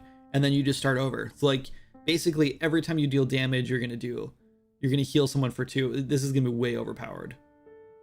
I don't think we can do the burst. It's a cool idea. It would be really cool looking, and I feel like it would feel really good, but I just think we don't have enough health in the game to be able to do that small enough to matter. Like, because we only have like maybe 200 health max, like at like, you know, close to like max level, and like with a bunch of like buffs and everything for tanks, that's like tank damage or tank health. I don't think we're ever going to get to the point where 2 health is insignificant, you know? Like, I think even 2 health at like 200 health, 2 health or 2 healing at even at 200 health is still relatively significant, especially when it's ticking like every few seconds or every second. Like, I still think that's a pretty decent amount of health to be regaining back for a passive heal. I understand. I originally thought it would be removed on damage taken and then applied by the mystic, but I understand. Yeah. No. Okay. Yeah. No. It is. This is entirely active, so it's going to be. It heals whenever the mystic does damage. So the idea is this passive basically tells the mystic, hey, heal your friends and then do damage in between healing, because it heals more. So this is essentially, we're guiding the mystic to, instead of just standing back and healing the whole time, they're now motivated to cast damaging spells. I've been thinking about this a bit, and I want to like play with it more, because I'm not really 100% on it yet, but I'm starting to wonder if we should double everyone's starting mana, magic, whatever. And even, I don't want to introduce a regen, maybe. I think we could introduce like a trinket that does a regen or something. And I also do think it might be time to introduce a second trinket. We're real close to it. I think we're gonna need a second trinket for dungeons. Which honestly should not be hard to do. Adding the second trinket, it's just gonna be a lot of like going through and making sure, like, add it here and then make sure we add it here, and yeah, but it shouldn't be too bad. I think it's honestly just changing some enums and stuff, but a regen trinket would be a lifesaver. I don't love chugging pots personally. Yeah, it would be a mana regen, but yes. Yeah. I think you got that. I also don't love the idea of chugging pots, and actually now I've been playing WoW a lot more, and I really kind of like the idea that like pots have like a cooldown. And I've been kind of thinking about doing like a 2-second, 3-second cooldown on the pots. So like once you drink, like you can't drink again for like 3 seconds, maybe 5 seconds. I just think it's sort of like, it adds an extra layer of like, you can't just chug potions back to back to like get your health back up. You have to like save your potions for like, I'm gonna die, use a potion, and then avoid damage, right? You can't just sit in combat and chug. I do worry that it might make the game a little too challenging just because people are used to that. But I'm not sure. I haven't decided yet. What do you guys think? What's your take on that?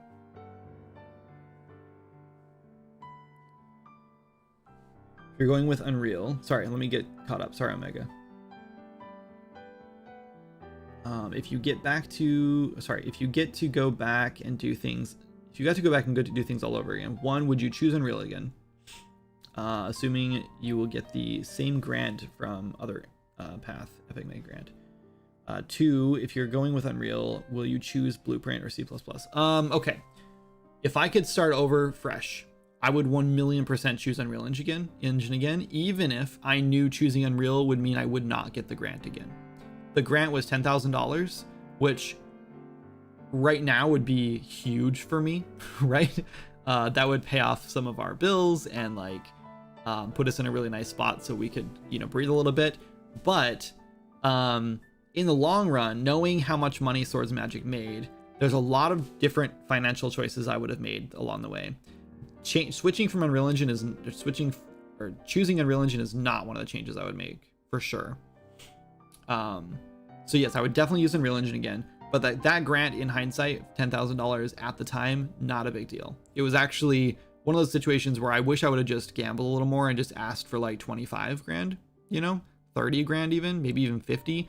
And then maybe an Epic would have been like, we can give you 20, or 15 or something. Or they could have just come back and said, we can only give you 10, because that's what we got. So maybe that's all they wanted to give us anyway. But I wish I would have asked for more just in case. Because I think we definitely needed the money, because now we're, 5 years into development as of the 8th of this month. And yeah, we have still a long ways to go. And that $10,000 paid for like 2 months of development, like with a full team. So it really wasn't that big of a deal. What I would have done is, one, I wouldn't have hired a full team. I think I still would have brought Maz on if everything lined up the same, but I could just kind of like make like minor choices. I still would have brought Maz on, because I think Maz kick started what this became. Like, I give him a lot of credit for like bringing me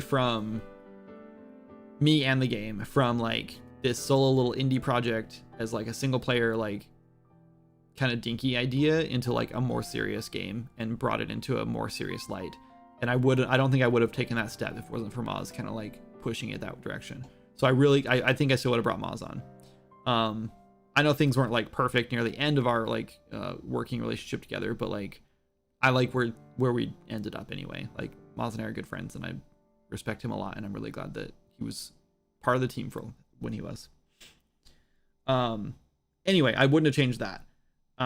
In fact, I wouldn't want to change anyone I hired, because I really like working with everyone we worked with. But at the same time, financially, I think I would have made much different decisions, and I probably wouldn't have just brought most of our team on. Like, and I think when Maz left, I don't think I would have brought Lewis on, not because I didn't absolutely love working with Lewis, and not because I don't think he made like meaningful contributions to the game, but just because that was around the time when we started draining money. And I think I should have been more intelligent about how I spent my money, and more financially responsible for the sake of my family over anything, even the game. Because I think I put us in a really tight spot financially, and it put a lot of stress on Jana and I as parents. And yeah, it wasn't fair to us as a family to do that. Anyway, that's not the point. But the point is, what would I change? I would probably, I don't know, if I knew what I know now, and I think if Maz knew what he knows now back then when we started this, I think we would go C++, but not entirely. We would build a lot of our major base classes in C++.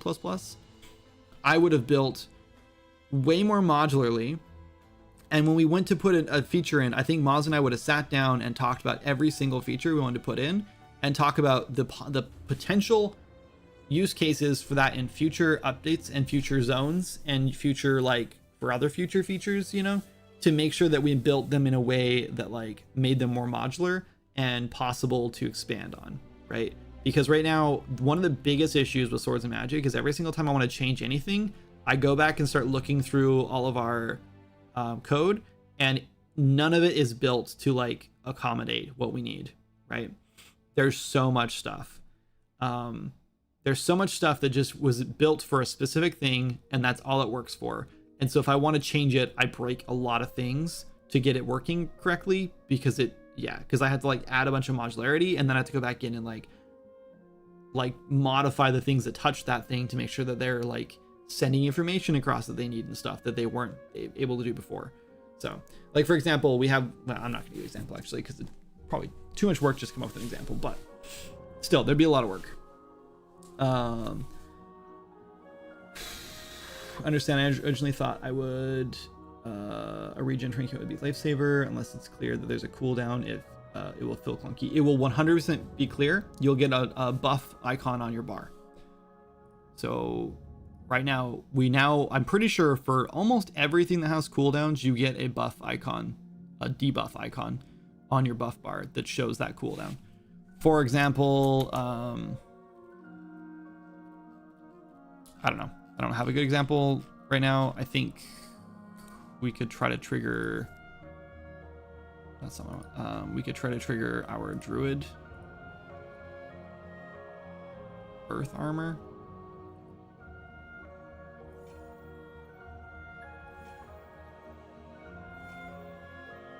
So if we trigger our earth armor, I just turned this on last night and haven't tested. Yes, there's a chance that there it goes. Nope, that buff did not pop up. So normally it would pop up and show you have earth armor and then also show the cooldown for earth armor. So you'd have two different icons here, one that's showing the cooldown you have, so you know how long it has before it can trigger again. But yeah, that did not pop up, and I do not know why, because I'm 100% positive I added that to the bar. I think it's called stone armor.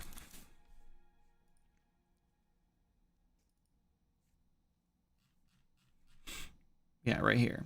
And it's set to both, so I don't know why this isn't showing up. It might be because it is a child. Nope, not that one. Because it is a child, yep, of constant. That's the problem. Damn it. Easy fix. That's not what I meant to do. This is fine. I need to open this.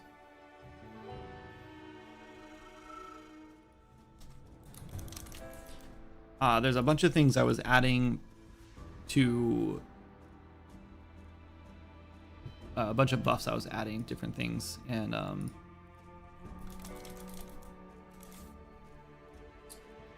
I set them all to be a child of this stackable constant, which constant stacks do not show up on the buff bar because they are permanent things that just don't need like stat changes and stuff, so they're just automatically not showing on the buff bar.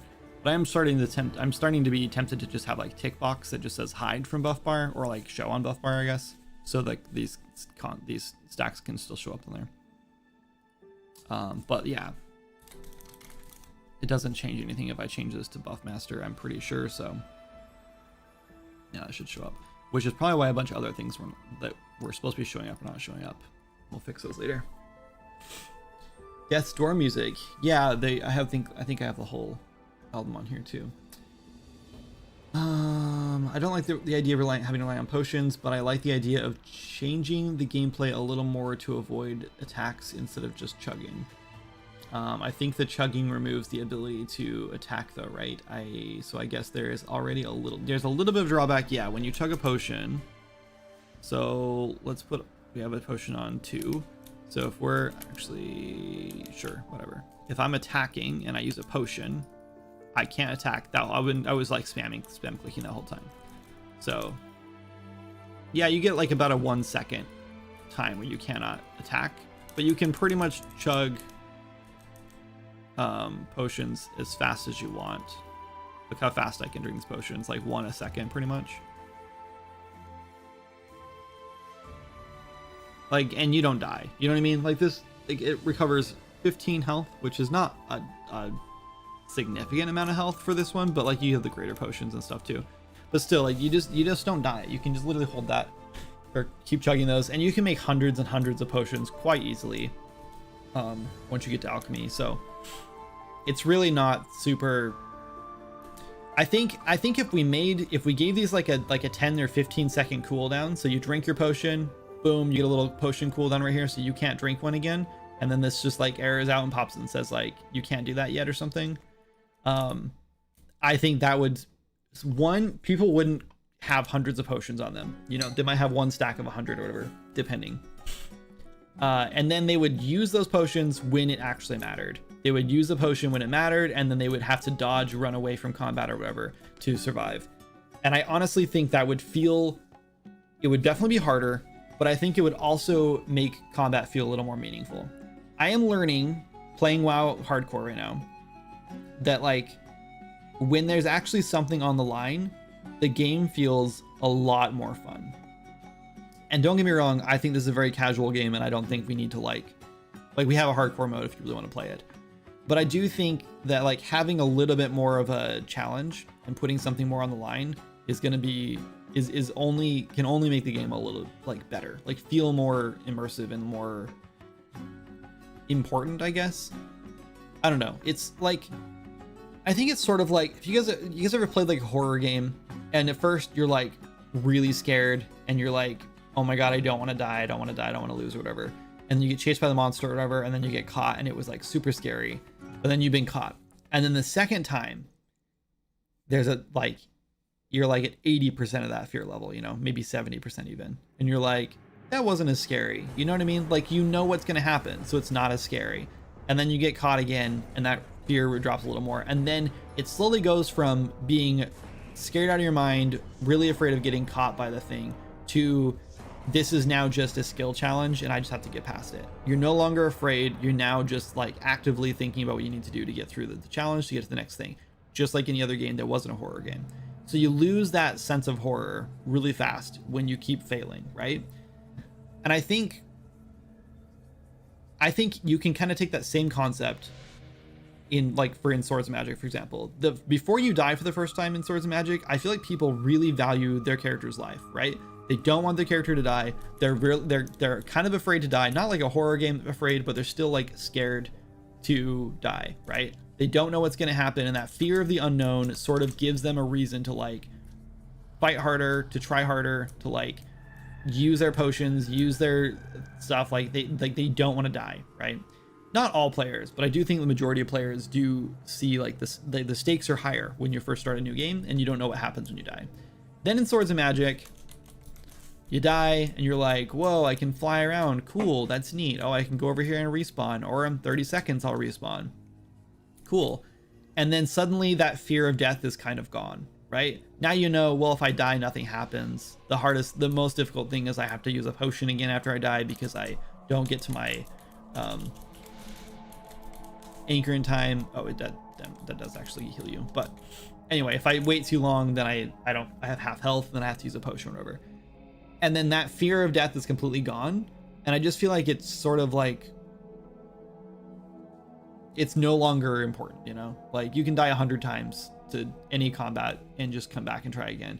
And like, I'm kind of okay with that from like a casual viewpoint. I don't want players to have to like delete their character or anything.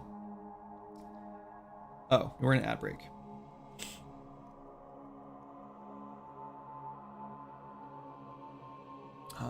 That's the Move C++ hybrid project. It's been a great compromise for my current project. Yes. Yes, Adder, if you can still hear me, that is 100% the way to go, I think.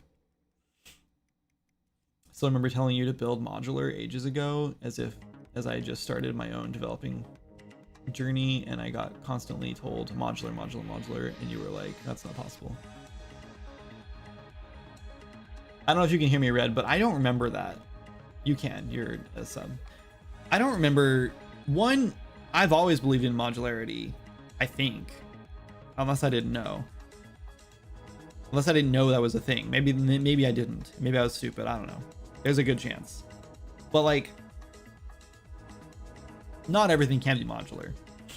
But I don't remember you telling me that and me denying it. I think it would be cool to gray out, or ad break's done. It would be cool to gray out the potion icon, then it recolors bottom to top to reflect remaining cooldown. It would show in the hotbar / quick slot section. So if you go to use it again, you have a really obvious visual. You mean, wait, hold on. Show in the hotbar quick slot section. I don't think I can do that. I mean, yes, that would be nice, but I don't think I can show that here. Maybe. I mean, who am I kidding? We can do it. It's just, that might be a lot of work. We could look into it though, but it would be nice to have this grayed out and like have it like refilling or whatever. I think maybe we just like, when you use the potion, it pops up here and then like, you know, the cooldown drains, and then once it's gone, then you can use it again.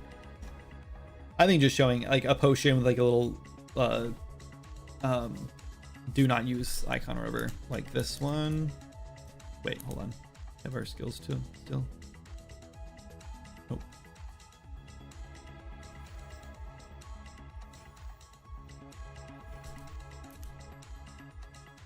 Please don't die. I'm gonna die. That was way too high. Yeah, see, like the cooldown pops up. We have 30 seconds of stone armor and a 4-minute cooldown. Like, I know it's kind of like, it does fill up your bar pretty fast, but I think I'd rather have the information there and have it be a little overwhelming having too much information that you will eventually figure out than not have the information. But yeah, now our stone armor pops up and shows you what's going on. So I think we just do the same thing with the potion, right? You use the potion and like, maybe like, I think we'll just use health potions and mana potions on separate cooldowns. So like, because I think you should be able to take a mana potion and a health potion at the same time. Like, who cares about that, you know? But I don't think you should be able to take multiple health potions, multiple mana potions. And I think each health potion should be on the same cooldown. Like, they should be on like a health potion cooldown. All the mana potions should be on mana potion cooldown, etc. Honestly, if it was like 10 seconds, maybe even having like all of our potions on cooldown wouldn't be a bad deal or a bad idea, but I don't think we need to do that either. Maybe with this update, we do something like, maybe we go from 15 health to 20 health for the potions. Yeah, maybe not. But I do think we could change these from 2 minutes to like maybe 5 minutes, maybe even 10 minutes. Just because I know these get kind of annoying to have to pop these like during every fight. So if you can pop them like before you go out. Honestly, like in World of Warcraft, you have an hour for most potions like that. Like any potions that affect your stats is like an hour. We could do like an hour, but then we could reduce the potency of these maybe. I don't know if I like that either. Maybe they just stay where they are. I am kind of tempted to bring them from 2 minutes to 5 minutes though. I don't think that would be a problem.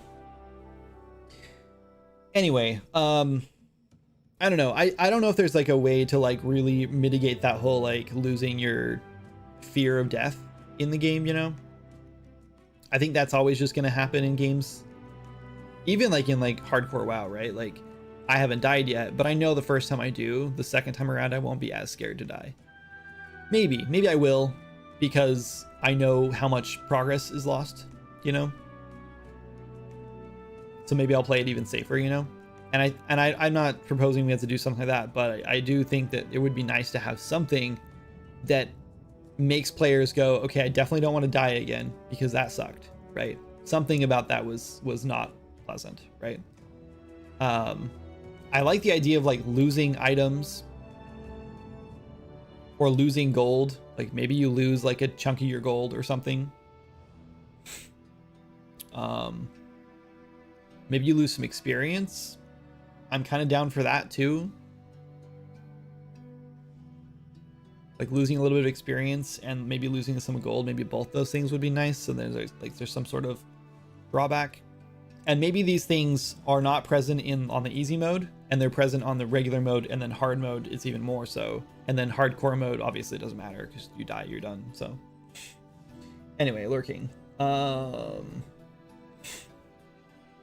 And back to the keyboard. Did have my headphones on, so I heard. I think the modularity debate was right after you started some programming yourself. Maybe you might be right, Red. And I mean, first of all, I was programming long before I worked on Swords of Magic. I was just using an engine that didn't have as much control, I guess. I don't know, or enough like versatility, I guess. I don't know. So maybe there's a chance that I just didn't understand. I didn't think I could do the things that you were proposing I could do. Maybe I didn't understand the engine well enough to know that I could do those things. Or also keep in mind that a lot of what I was doing when I started taking over Swords and Magic was not core like fundamental programming stuff. It was more just like tacking things onto existing features. So there's a chance that you were suggesting modularity on systems that are already built, that I couldn't do that without refactoring or rebuilding them. I don't know. I don't remember the context, but either way, I find it hard to believe that I didn't think that modularity was possible. I'm guessing there was maybe misunderstanding on both sides, because I am a huge proponent of modularity. In fact, one of my very favorite things with game development is building modular features with a lot of the cool like systems and stuff for level designers to use. So anyway, make sure you build a skill tree, not a skill twig like Diablo 4. I was so disappointed about the skill tree of Diablo 4. You can't move while using items was one of the charms of old Monster Hunter games, at least for me. Yeah, I don't, in this game specifically, I'm not a big fan of that. First of all, I think being able to like chug a potion while you're running away is totally fine. I don't have a problem with that. I don't ever want to like restrict the player's movement. You can attack and move, you can cast spells and move. Hell, you can cast spells and dodge roll in this game. Like, I do think that you should have all the mobility in the world in this game. It's an action RPG. I do think that it needs to have the action. I don't think that should be a limiting factor, personally.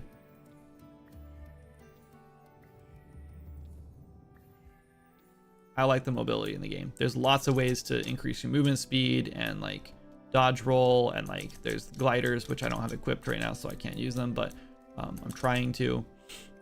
There's a lot of cool things you can do, and I don't want to like suddenly like drinking a potion now I have to like stop moving entirely. Like that's just, I don't think that feels good. I think that's gonna feel super clunky, so not a fan of that one, but there are ways to handle that. Also, our skill trees are done other than like one, so but this is the tree for warrior. Here's hunter, rogue, mystic, mage, and druid. So yes, I would say in this case, this is probably what you're referring to when you say a skill twig, because there's not a lot of options here, but that's because this game is pretty casual and like wasn't designed around skill trees, so I have to like kind of shoehorn them in a little bit. So there is some like stuff in here that I probably would do differently if I had an opportunity to do so. Why is the mystic one crooked? It is, isn't it?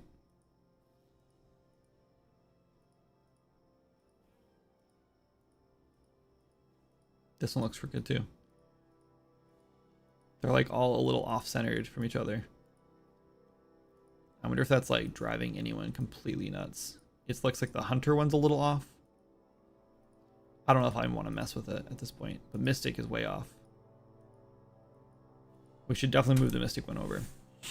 Which really sucks, because I actually think the mystic one is the only one that's using the grid. Oh yeah, it's definitely crooked. Can I grab all of them? Not the whole canvas, but can I grab all of these and just move them over? Oh, absolutely not. Absolutely not. I cannot do that. We need to move. What if I do this? Nope.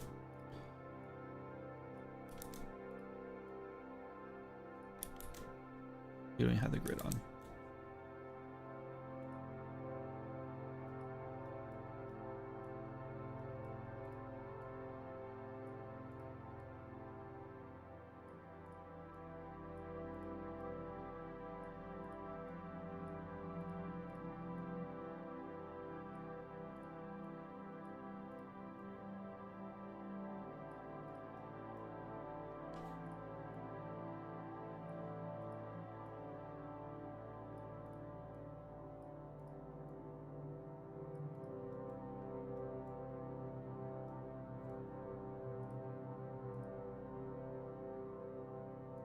I think that's centered now. It looks more centered at least. Anyway, yeah, I want to get that tree fixed up.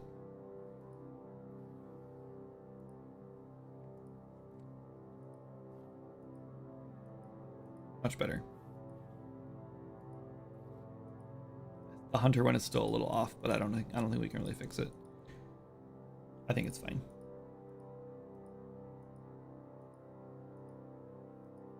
Oh, you know what? I think it's just that top one. The rest of them seem fine. Just open the hunter tree. I think it's the top one.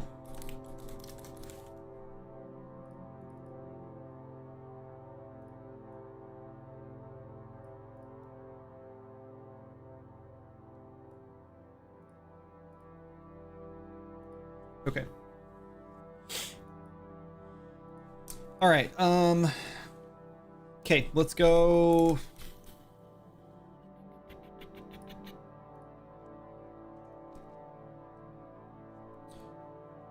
Yeah, let's do it. Let's make that skill. I think it's cool. I think the Mystic Ward kind of gives. Maybe we find a better term for it. Let's go ask GPT for an idea. I do sometimes feel guilty using GPT lately. I'm starting to like it less, and I feel like I have been using it a lot less lately. I'm trying to like kind of wean myself off of it, but it's just so useful to help like brainstorm or just give you the answer sometimes. I don't know what this says about me as a creative person if I have to use GPT now for everything like this. Not everything. I'm going to anyway though. I just think it'll be. I think we'll just get a better result and have lots more ideas this way, and it's worth it.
Okay. Resonance, Echoes of Light, Soulbound. Oh, Soulbond. That's actually not bad. Transference.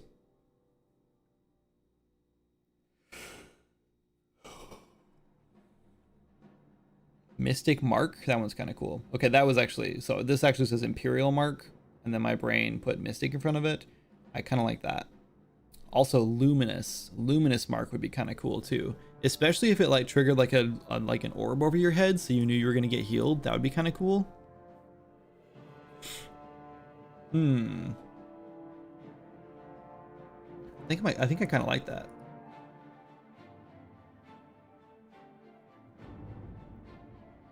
Luminous Mark.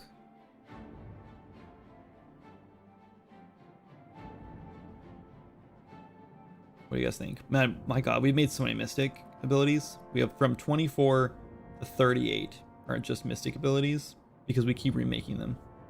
And I've even deleted a bunch that we weren't using. Let's just rename Ancestral Guardian. Let's call it Luminous Mark. We'll uncheck that. I guess this sucks. Maybe what do we? Oh, man. Maybe we can reuse the same icon though. It's kind of like a guardian. I don't know. Maybe not.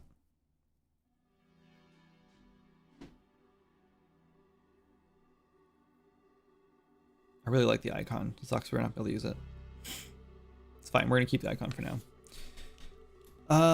Whenever the Mystic heals an ally, heals an allied character. That's, an ally is fine.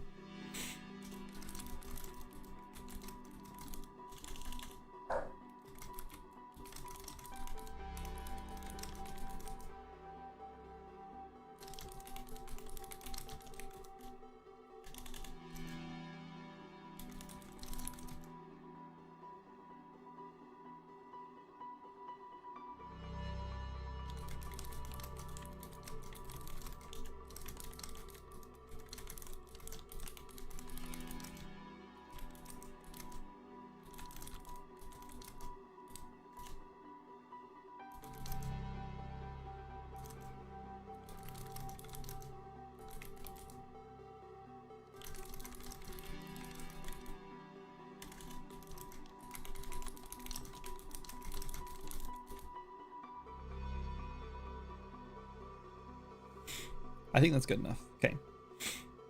Now we got to make a new thing for it, which is really fun because we have a ton of these. Look at all these freaking things. Let's make a new one now.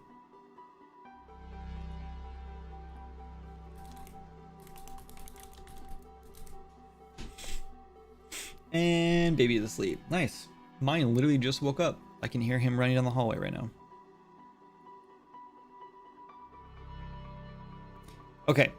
We're not going to use a component for this, but I am thinking is when we add the luminous mark, we're going to add the effect and then give them a component, like attach a component. And that component, yes, that component is going to be spawned with the actor that just healed them. I hope.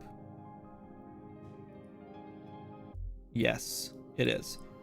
And then we will use that to bind to them dealing damage or cast. Oh, shoot. We'll bind that to a new.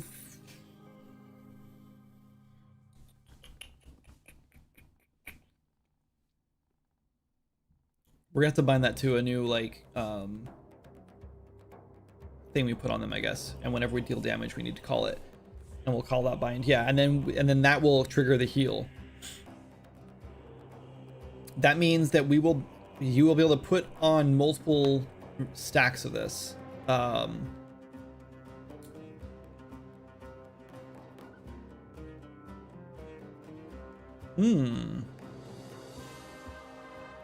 would that work with multiple mystics? Because you could get, I guess it won't. It'll probably just refresh the one you already have. Probably a good thing though. But it will listen to both though. No. Yeah, maybe we make an array. Listen to all mystics who apply it to you.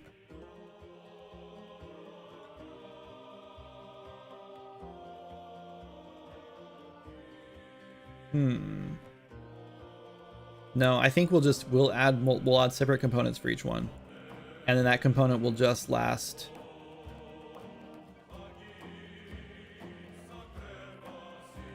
Man, how do we do that?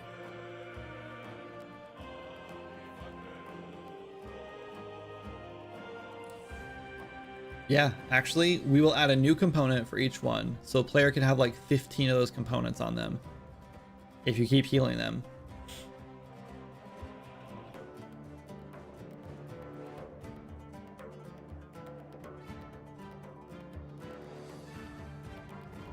Damn, how do we do this?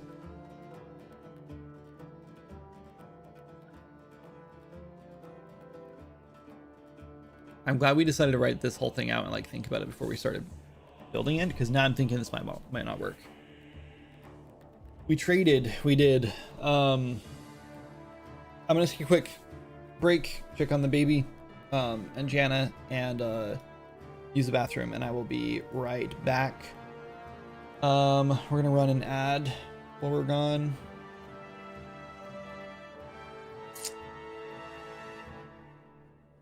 So you guys don't have to get one when we get back. Okay, right back, guys.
Hi guys, sorry. I'm back. Sorry it took too long. Jan was telling me about her book. She was trying to finish her book last night before she went to bed. So she stayed up till 6 a.m. because not only did she finish a book, but then she couldn't sleep, so she read half of another book. And she has now officially finished 23 books this month. And then I don't feel so bad about playing WoW a lot, because that's so many damn books. Yeah, she's read like 50 something books this year, and 23 of them in 1 month. She's been reading a lot lately. It's crazy. Anyway, I shouldn't have put this in my mouth, but it sounded good.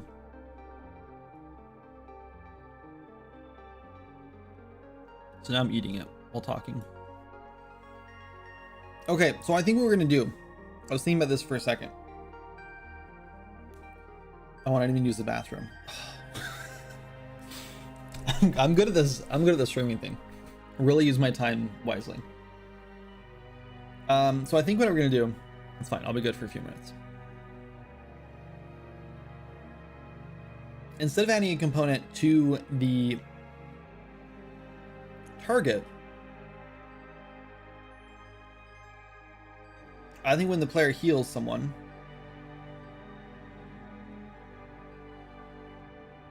we will update a component on the caster.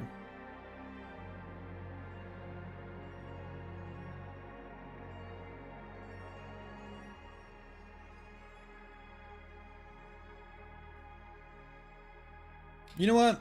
Nah.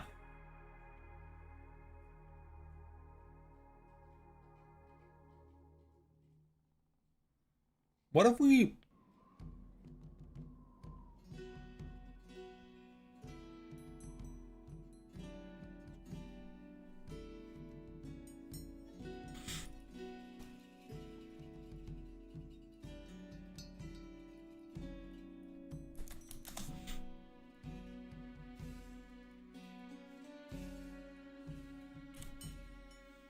Okay, what if... Do you think we can do, like...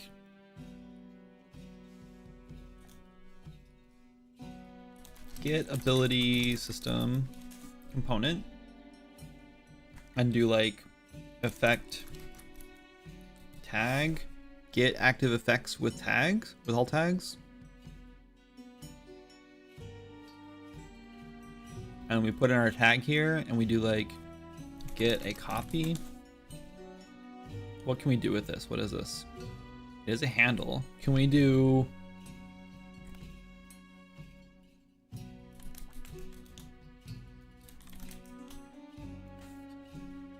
What can we get with this?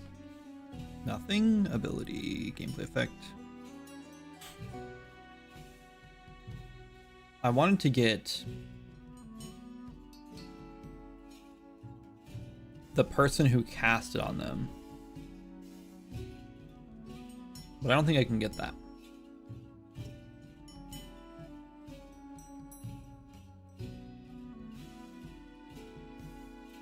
Get this. That's not gonna do some good, I don't think.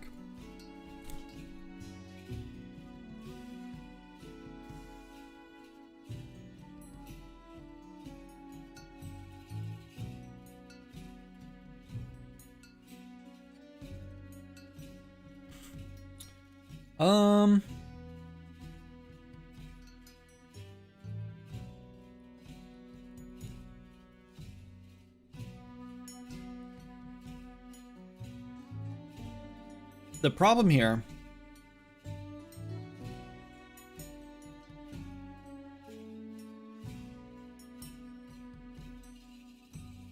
I think we do need a component.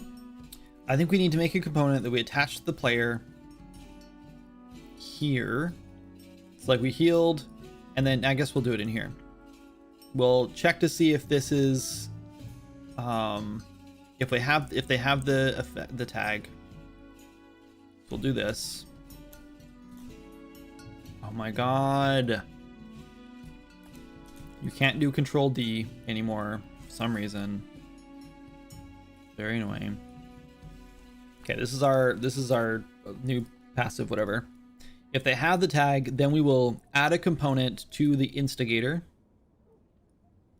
if they don't already have it. So we'll do local instigator, we'll do get component by class. We'll do, we don't have one yet, we'll do is valid. I want to make sure this is going to work before we build it, right? Before we add all the pieces we need. If it's valid, then we will update that component and we'll add the new target to it, to an array. This is a little sketch because I think we need to do this on the server. I don't even know if this is done locally or on the server. I think this is all local. Yeah, I think this is all local because no, this must be done on the server because this is being done on the server.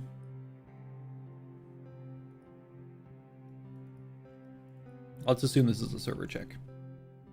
Kindred, what if after we finish Tinker's Ascent, we team up for like a 2 to 3 month game, put it on Steam and just rev share it? What, I love the idea. What engine though? Because I feel like you shine in Unity and I definitely am. I love that I say you shine in Unity because I know you can do more than that. And I am hamstrung. I'm hamstringed or whatever, however you say it, by being stuck in Unreal Engine. You can learn Unreal Engine. I mean, I also wouldn't be opposed to just doing art for a project. Like, I don't have a problem with that.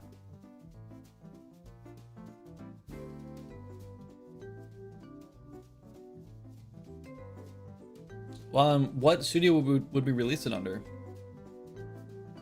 You could do Godot and you can learn Godot. I wouldn't mind learning Godot. The problem is that I just think Godot works so much better in 2D. I don't know if I want to mess with 3D in Godot. I just feel like if I'm gonna make a 3D game, I'm gonna use the engine that I know like the back of my hand, and I think it's gonna work like the best, which is Unreal. If I want to use Godot, I want to learn it for 2D, and I'm not a very good 2D artist. I guess I could do 2D. Yeah, I've heard 3D isn't quite there yet for Godot. I think it's doable. It just takes a lot of extra work to get it working. How you want it to. Like a lot more work in Godot to get it working than it would be in Unreal Engine, for example. What kind of game would you want to make? I'm not gonna lie to you. I was talking to Matt last night after we kind of like were concluding our hardcore session on WoW. And I'm kind of in this weird MMO kick right now, and I've been talking about thinking about maybe spinning up a teeny tiny. I'm not even gonna say it. I can't even say it with a straight face because it's so stupid. But I have been thinking about making an MMO. Unfortunately, the first person that comes to mind when I think about making an MMO is Maz. And then probably Golfer. And now I guess Arrow, because he sounds interested. I'm kind of like, I kind of feel like there's space somewhere for a little indie MMO that sort of has like a RuneScape kind of skilling vibe with like super slow casual content like classic WoW. MMO and Tiny don't go together. Kindred, please think. Thanks, Soupy. Thanks for vetoing that. Making an MMO, 8 years to 8 years of life to development. 8 years, my friend. I've been making a multiplayer open world RPG for 8 years. An MMO is gonna be like 5 times that. But here's the thing, and I was thinking about this last night because I was talking to Jana about it. Swords and Magic essentially is like an MMO, right? Like we built all the features you would have in an MMO without the MMO framework. So I'm not saying that that's easier. I'm just saying we've essentially done it already, you know? Yes, I mean Swords and Magic is very much a small, teeny tiny MMO. But like we built the open world, there's more content in Azura than there is in Elwyn Forest in WoW. Classic. Actually, all of WoW, because they gave up on Elwyn Forest years ago. But you know what I mean? Like, even small games with a few different systems can take quite a while. Of course, yeah.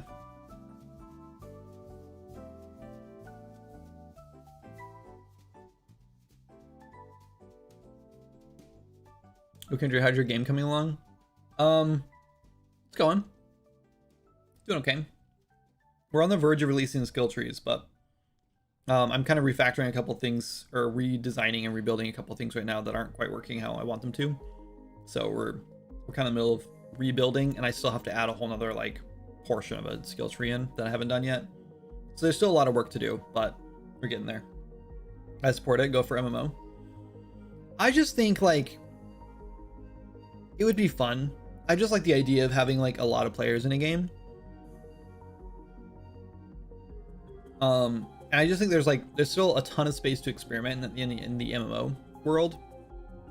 The thing is, I think this is the real key, is you have to build your MMO in a way that doesn't require thousands of players, doesn't require a subscription, and it doesn't need to be like a live service kind of game. You know, like I know that sounds crazy for an MMO, but I don't think it needs to be. Yeah, and if I do an MMO, it's gonna feel a lot like old school World of Warcraft, because that is my, yeah, OSRS totally is doing it right. Totally agree. The problem with OSRS is there's a lot of people who didn't play it, and there's a lot of people who are just not into it. And that's not a problem. They have a niche audience, they have a market, they are making tons of money. But I also know, I've also heard that RuneScape 3 100% funds the development of OSRS. Because OSRS doesn't have enough money-making methods. Like there's not enough financial support there.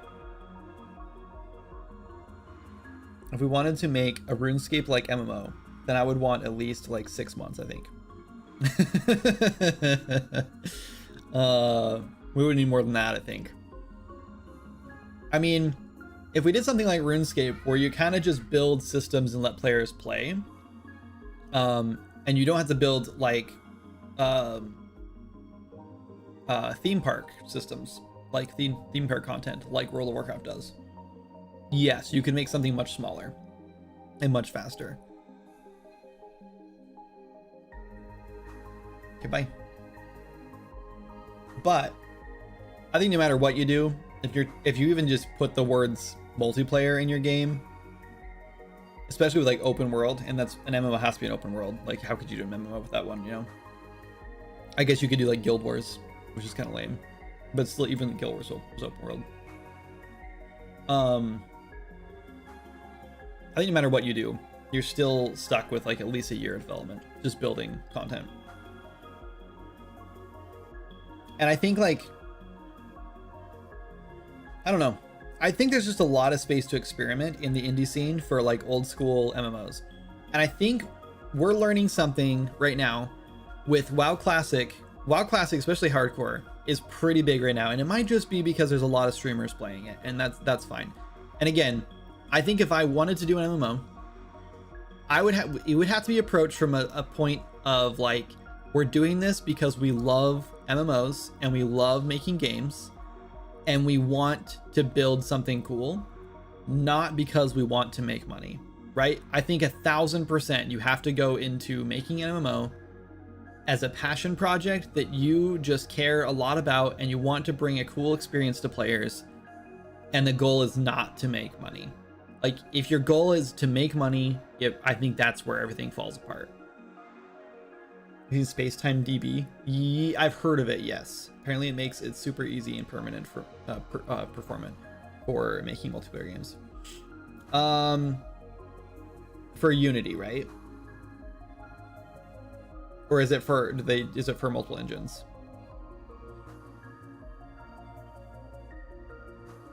I'm not even sure. I mean, obviously, I'm very much. It's a standalone thing. Okay, I'm very much in the Unreal space here, and I really would like to make this an Unreal.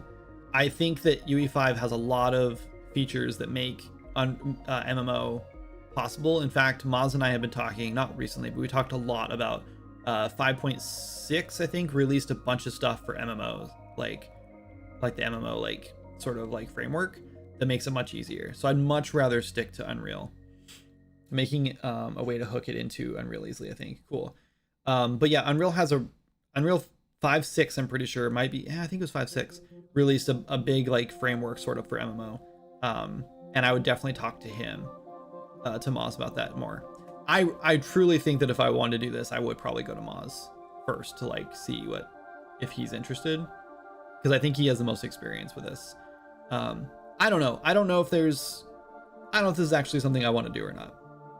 I mean, it's definitely something I want to do. This is something I want to do since like 2004, 2005. This has been my like ultimate like bucket list dream, is to build an MMO, obviously. But like what game dev doesn't have that on their list? Everyone wants to make an MMO. But yeah, I don't know. I think it definitely needs to be something like, I think we're learning a lot right now watching Classic do really well. We're watching Blizzard right now. I mean, I'm very much in the WoW space right now, so you guys probably aren't where I'm at. But right now we're watching Blizzard shut down a bunch of the old or a bunch of the really big private servers that are running Classic Plus kind of games on them. Mostly probably because they're like advertising for them and being really blatantly like stupid about how they're illegally running, private servers they shouldn't be running. But yeah, I think that there's a huge hunger right now. Like we're watching, so for example, we're watching YouTube go from everyone is making crazy clickable thumbnails, Mr. Beast style stuff, right? Like red circle, you won't believe this, like that this happened, like 5 billion people never thought this would happen. This like crazy, like huge clickbait stuff, right? And then way overproduced videos that are like every like half a second there's like a jump cut, like because they want your attention the whole time. We're going from this like iPad kid level of like crazy like focus on YouTube, in games, everywhere. And now you're starting to see a lot of these like talking head videos with zero editing, where someone is just talking about their life or whatever, blowing up and getting millions of views, and they with like literally zero editing, zero like thought put into them, because I think people are craving that slower paced, like one-on-one, like social connection between people again, because we lost it for a while, So I really think that something that really, really drives multiplayer and like playing together and chatting and like teaming up, and like you can't play the game solo, you know what I mean? Like I think that's where like MMOs are shining right now, which is like why I think Classic is coming back for WoW, and I think old school RuneScape, I don't think old school RuneScape is doing it as much. I don't think there's any like, I'm not sure if there's any drive for team play in old school RuneScape, which I think is something it's missing, but I don't know if it needs it either. For me, I think it's missing. Like that's why I don't think I can get into old school RuneScape. I've tried a couple times, but also maybe it's nostalgia for me. But I don't know. I think Matt and I played hardcore WoW for like 3 or 4 hours last night. I don't know how long it was, 2 or 3 hours. I don't know. And we got into a handful of different, we didn't actually group with anyone, but we did play with other people a little bit. And I play solo a lot, and I got into a bunch of different groups yesterday and the day before. And there's just something really, really charming about an old school game that requires you to slow down and like enjoy the content, read the quests, if you want to read the quests, you don't even have to do that. And then when you run into hard content, you have to team up with other people, other players, or, you can't do it. Like you just have to, like you want to do a dungeon, you have to manually type in a chat, hey, looking for a dungeon, who wants to group up, and you have to find players to do that. And I just think that charm of like a social game is like, has been lost for a long time. And I think it's like people are craving it again. All of us oldies want to slow down now. And that might be part of it. Maybe this is me in an echo chamber a little bit. And maybe I'm totally missing the point here. But I feel like YouTube is doing this, and I feel like MMOs are doing this, and I feel like a lot of cozy games are doing this, right? Where games are slowing down finally. And I really think that there's a new phase where we are craving slower paced games where we can relax and like talk to people and like experience the game rather than have to run through at 1,000,000 miles an hour speed run everything. But I could be wrong. Anyway, an MMO seems a bit ambitious for a quick project, but it'd be fun to team up on something. Yeah, I totally agree. Like an MMO is, I've been thinking about it lately. not in a realistic way, or I'm not even like planning anything at all. I just have been thinking about it. Something with proximity chat would be cool, like Peak or Repo have something chill that you can have a good time with friends with. Yeah, if so, when I first saw Peak, I loved the concept of like Boy Scouts just out like adventuring or whatever and doing stuff, and then having other players in the world with them. And I think there's definitely something there. But I also think that game is very much focused on kind of like, it's very similar to like Repo and everything else. And it's got that same kind of vibe of like, get together with your boys or your friends, whatever, and like shenanigans ensue, right? Like it's all about getting people to like loosen up and start joking and start laughing and start like, and then clipping crazy stuff that happens, you know, and like it's all about like what's the word? It's damn it. It like in Far Cry, when like you're just walking down the road in Far Cry and like a mongoose pops out and starts attacking like an NPC or whatever, and then like this whole war breaks out between like the mongoose and all the NPCs, and then like a bear shows up, and it's like, you know what I'm talking about? Like it's when, oh my god, it's content that just like happens in front of you, and you're like it, there's a word for it, I can't think what it's called.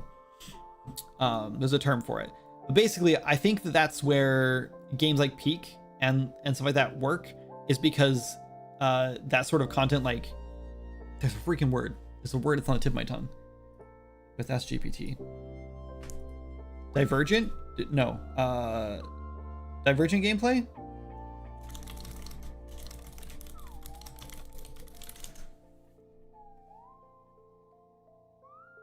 No, it's not Divergent. What is it called?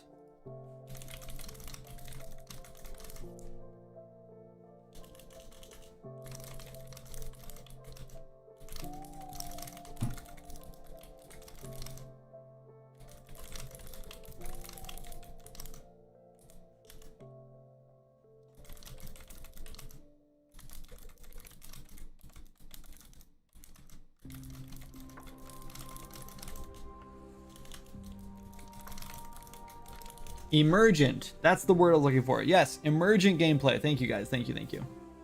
Yes, I think Peak and all those things work really well because of emergent gameplay.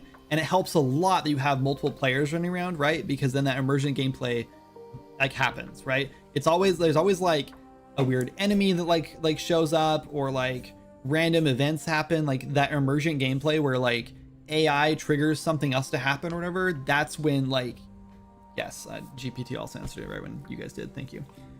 That's what he gets for not using YouTube's chat. Sorry, I'm using YouTube chat. I can see you. I can see your chat. I just wasn't reading it. I'm sorry.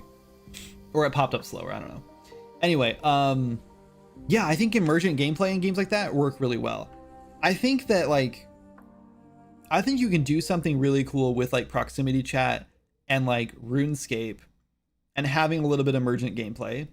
I don't know. There's two things that I really love about retail WoW. Sorry, we're huge tangent here. Here we go. You guys ready for this? We're way off track. We're pretty much done working today because I don't think we're gonna get back on track today. There's two things I really love about retail WoW. One is I love having all of the random like small like hidden quests and stuff everywhere where you can like unlock new like cosmetic things. I love the allied race quests. I don't love that they're all like stacked together in one place to go do, but I think it's really interesting that like you can unlock new races and stuff. I love that about WoW. Like I love unlocking those new races and making new characters and leveling up as those races. And I love world quests. I love that you can just always be running through the world and there's a new thing that pops up and it's like, oh, there's a new quest here that's going on. I love that. I also love how Guild Wars 2 handles quests, where instead of going and talking to a quest giver and like accepting a quest, I mean, I like that still in like in a WoW. But I also love that when you like run up to an area and it's like, there's an event going on here, and it's just like, you're now part of the quest if you want to help. Otherwise you can just leave. And by just being there and like starting to do part of the quest forever, like you're like filling up a bar or whatever and you finish it, which is just pretty much exactly what world events are. It's just that they're like specific locations in Guild Wars 2 where they don't like randomize at all. Anyway, I love those things, and I truly think that if you just added things like that into like a WoW classic or like a more classic MMO where it's just like a slow grind, or even like a RuneScape, like a skill grind kind of RuneScape thing, I really think there's a lot of potential there. The problem with retail WoW and many other games, I think MMO games, is just that the focus for some reason the last like 10-15 years has just been entirely on endgame and getting players to endgame as fast as you can. And I don't understand why. I think it's because once players get to endgame, they feel like it might be like a sunk cost fallacy. Like, well, I've already invested this much time into like getting my character this high, so I may as well keep playing this game. I'm not sure what it is.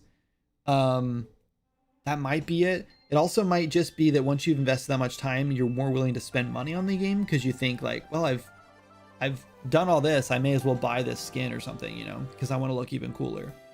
I don't know what it is about endgame that like that Blizzard and other MMOs seem to like have to force on you.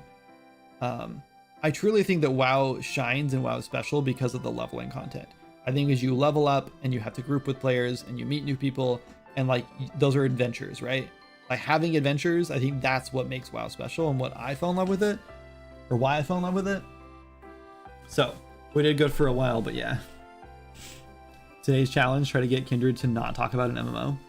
I don't think so. That ain't gonna happen. I went for quite a while, I want to say years almost, without even like really being interested in MMOs.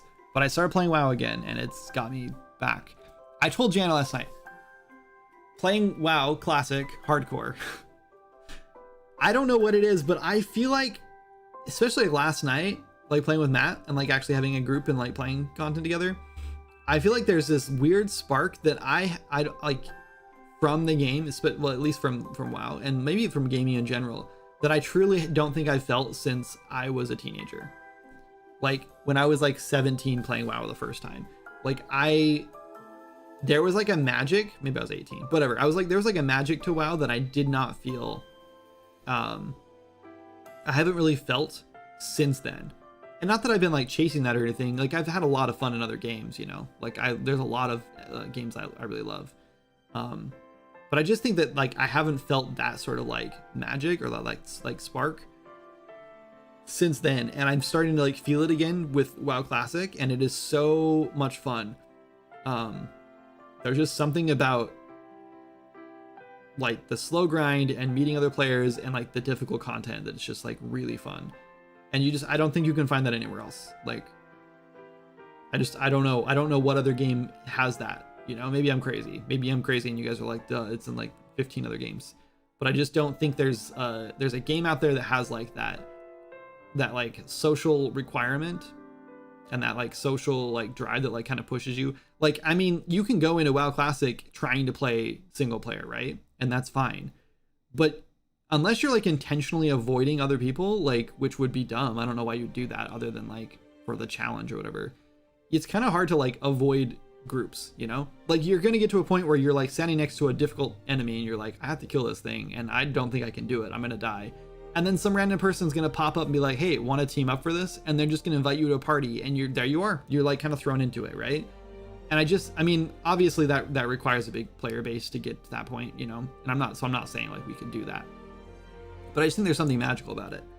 I don't think it's in 15 other games. I think it's the social aspects of the game that are sort of implicitly required. Yes, new games are streamlined so much that you don't have to engage socially. Exactly.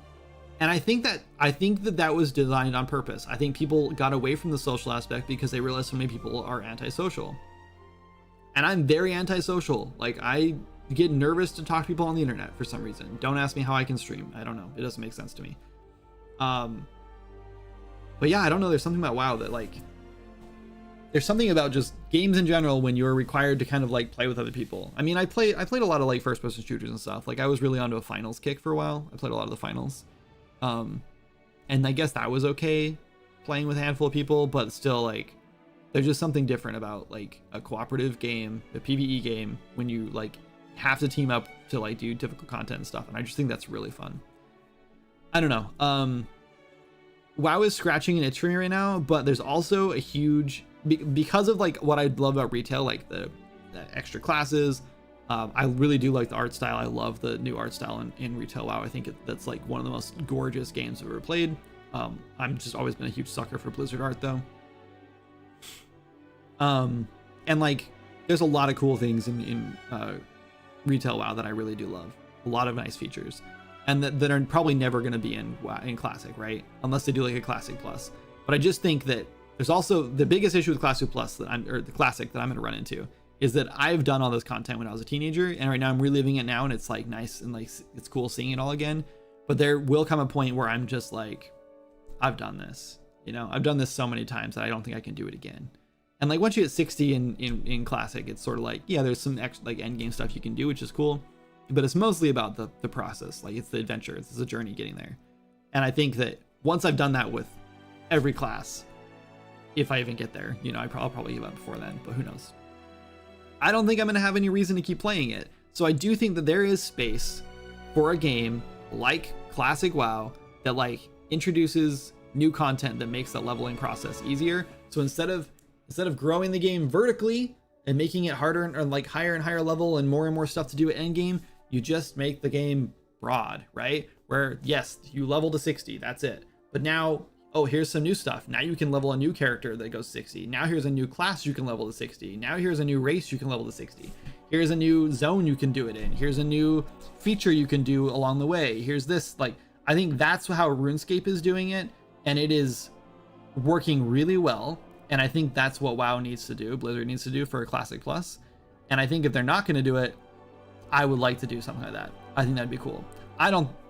Again, I'm not making a WoW killer. If I even do this, if I even decide to start MMO, it'll 100% be intended to be a like super chill indie experience. It'll probably be a pay once, play forever experience, right?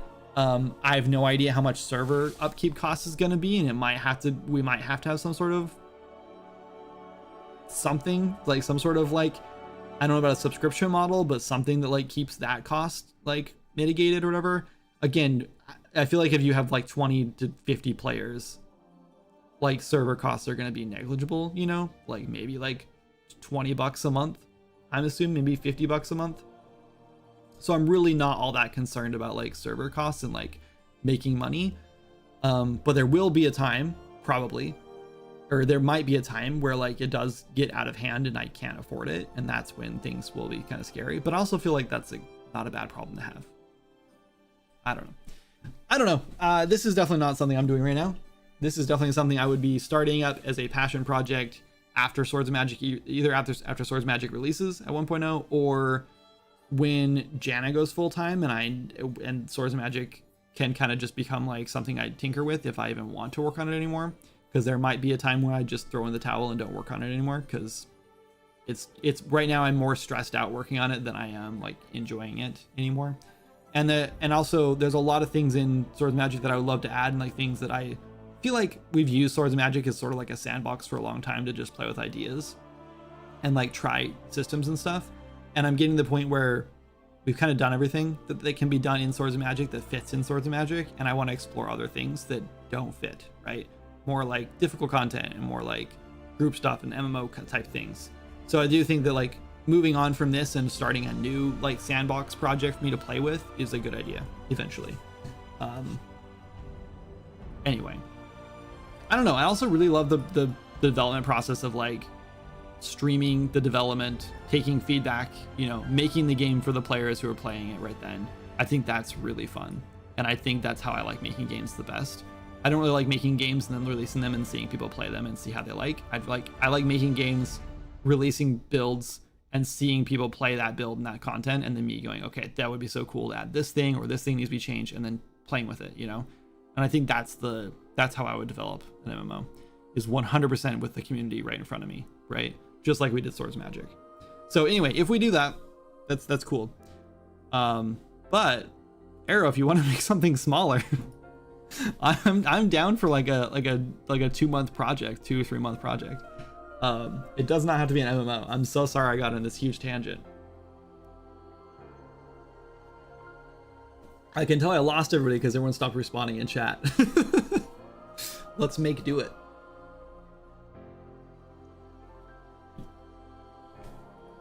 What do you want to make?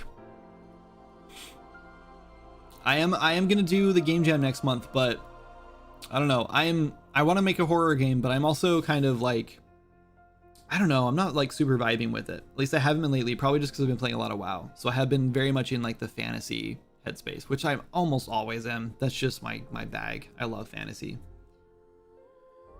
Howdy. What's up, Curtis? Welcome in. You can plan something together. Yeah, I'm kind of down. Do you just want to do the two of us, or do you want to bring out more people on, or what's the plan here? I think it'd be kind of cool to just like get like a group of like devs together who like, you know, all kind of like-minded people and just like jump into a project together for a couple months. Yeah, you got to finish Tinkers first, for sure. DD might be down. I'm just kidding. We could do DD. We could bring DD in. That's fine. Yeah, we can talk about it. I hope DD's not watching right now. Don't clip that. Don't show him that. I was just joking. Anyway, I should probably get back to work, but I don't know. What time we got? 1 o'clock, 3 hours. I think he's feeling sick today, but who knows? Yeah.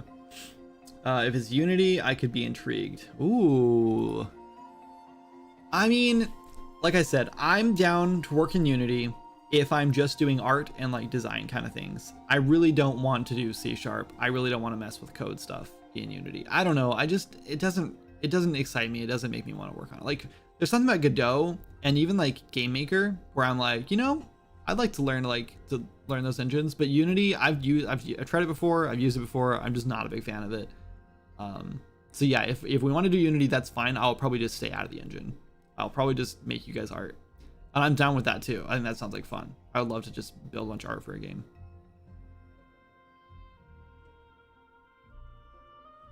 We'll probably have a few programmers if we team up more people. Yeah, I'm kind of down to just like get a whole bunch of people together and just do like a month-long like game jam project, month or two, you know, and just like make a game. We can just release it under a new thing or whatever, and we can all just promote it on our own platforms wherever we want. And we'll just like I think if we're gonna have more than like 2 people involved, we don't have to worry about like which studio is gonna release it. I think we just collaborate and release it under the new Steam ID, you know, or a new Steam account. I mean, I think we would just have to. We'll all just like set up a contract where we all just split the money, right? I think that's fine. We're all gonna make like $5, so it won't matter. I don't think it's gonna be enough money that anyone's gonna want to sue over it, but yeah, I'm guessing we might make a few $100s a piece if we're lucky. I'm not too concerned about the making money. It just sounds like a fun thing.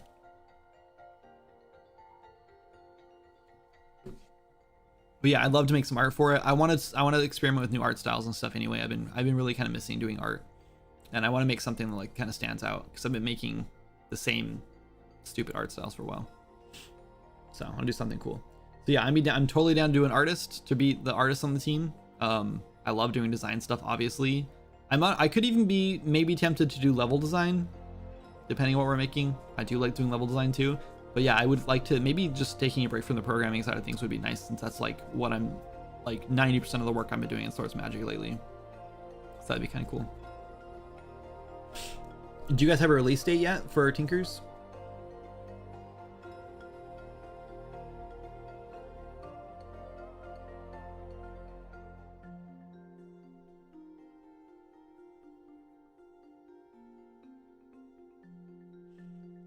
I've been listening with interest. My current project is pissing me off at the moment. Hey, I know how you feel. What are you working on, Soupy? I didn't even know you had a current project.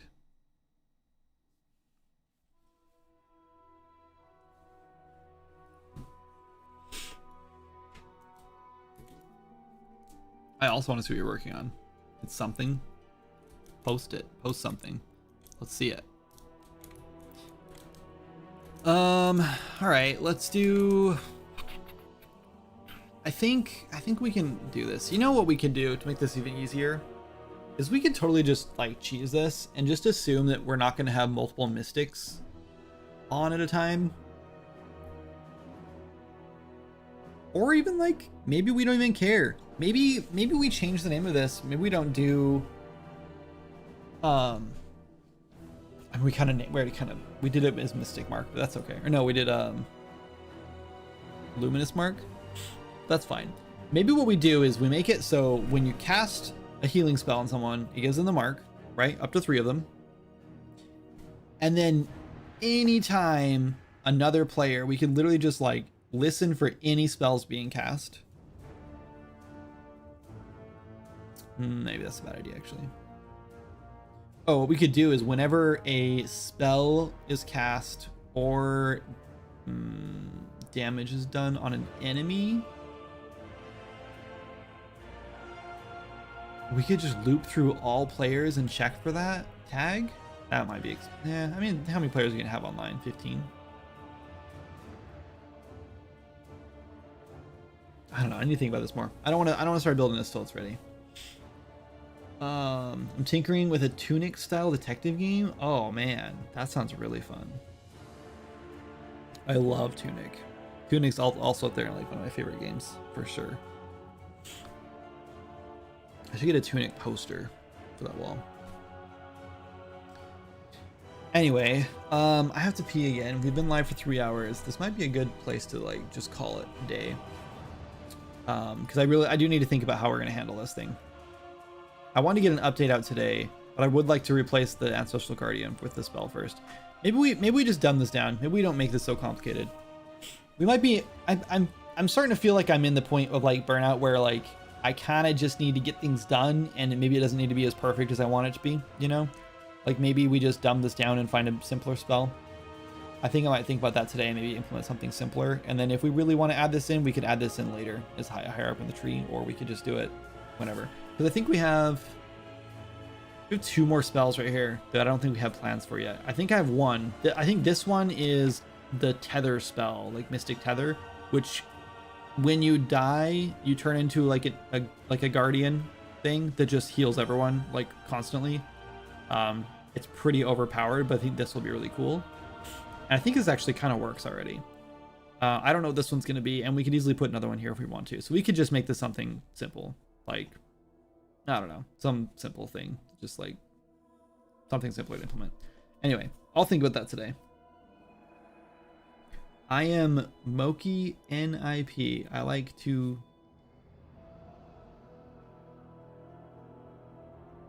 I am a Moki NIP. You're trying to get me to say that I'm a monkey and I pee.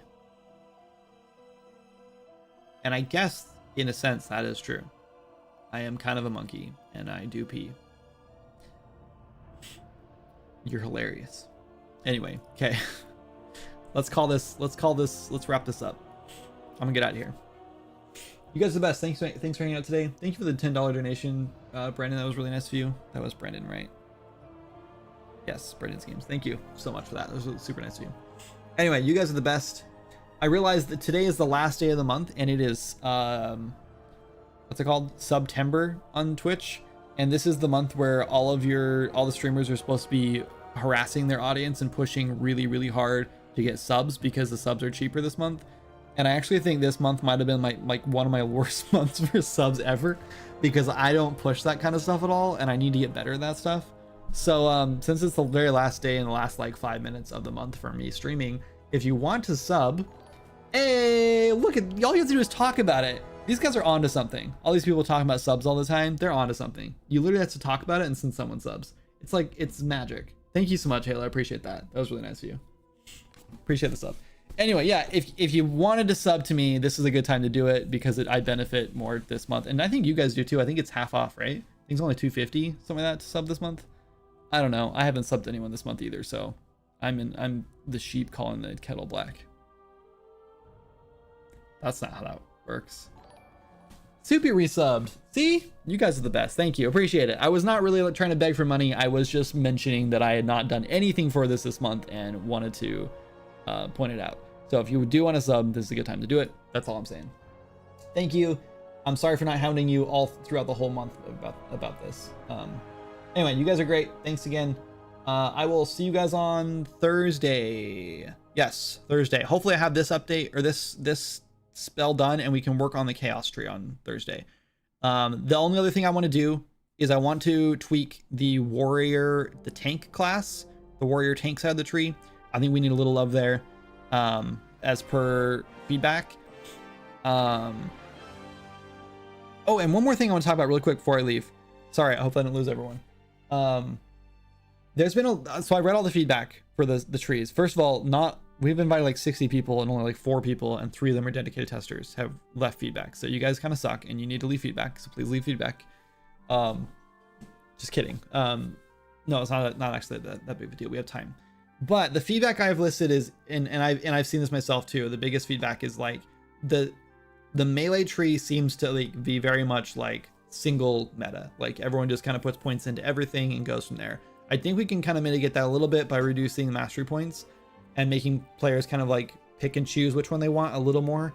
But I'm also starting to realize that I don't really mind if melee is super overpowered and like has a lot of cool stuff going on for it and magic doesn't. And the reason for that is because for a long time, we've had the exact opposite problem where magic has a lot of different spells, a lot of utility, a lot of versatility. And we didn't have that with melee. With melee, it's always been like, I'm just clicking the button and things are happening, like and enemy health goes down, right? And this is the first time we've had melee outshine spells. And I'm kind of digging that right now.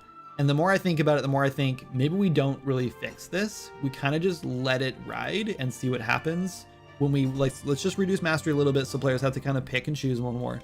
And then let's just wait until more skills come out and we hit level 50 or whatever and see how this feels before we do too much balancing. Because I kind of want melee players to have a little something, you know? I think they deserve it. They've been waiting a long time to get something cool. I know like a lot of people wanted skill or abilities, like active abilities and stuff, and we're not doing that now, at least not right now. So I think this is a cool thing to do. So I'm leaving it for now. So yeah, if you guys were leaving feedback on that, I think that was kind of the goal. Like we made melee combat feel way more interesting and fun now. It's way more exciting to play melee combat and get those skill points and beef up your melee and feel really badass. So that's cool. I think magic will get a little more love. There's been a little bit of people have been upset about the mystic tree mostly, and I think that's just because they don't understand that there's an entire flip side to it for the chaos tree, which isn't out yet. And I think when that happens, players are gonna be way more excited about the mystic tree because then you have a whole DPS side of things. Anyway, that's all I want to say. So we'll probably working on the mystic on Thursday, or we'll be beefing up the tank side of things because tanks also kind of suck right now. We have melee DPS, chef's kiss. I don't think we can do anything better there. I think we're like on the money there. In fact, we might even be too much. But anyway, you guys are the best. Thank you so much. Oh man, Be Cool Guy also just subscribed, but that was a YouTube sub, right? Yes, that was a YouTube sub. That's okay. Thank you for subscribing on YouTube. Appreciate it. I lose more subscribers every day than I gain, so it's nice getting those subs. Okay, let's get out of here. We're done. I have to pee really bad since I didn't do that on my break. Anyway, you guys are the best. Thank you so much for hanging out. Appreciate it. Thank you so much for the subs. You guys are awesome. Thanks for going out with a bang for this month. And I will see you on Thursday next month. And yeah. Cool. If you want to play WoW with me, message me in the gaming channel in our Discord, and we will play WoW together because I want more WoW friends. Okay, bye.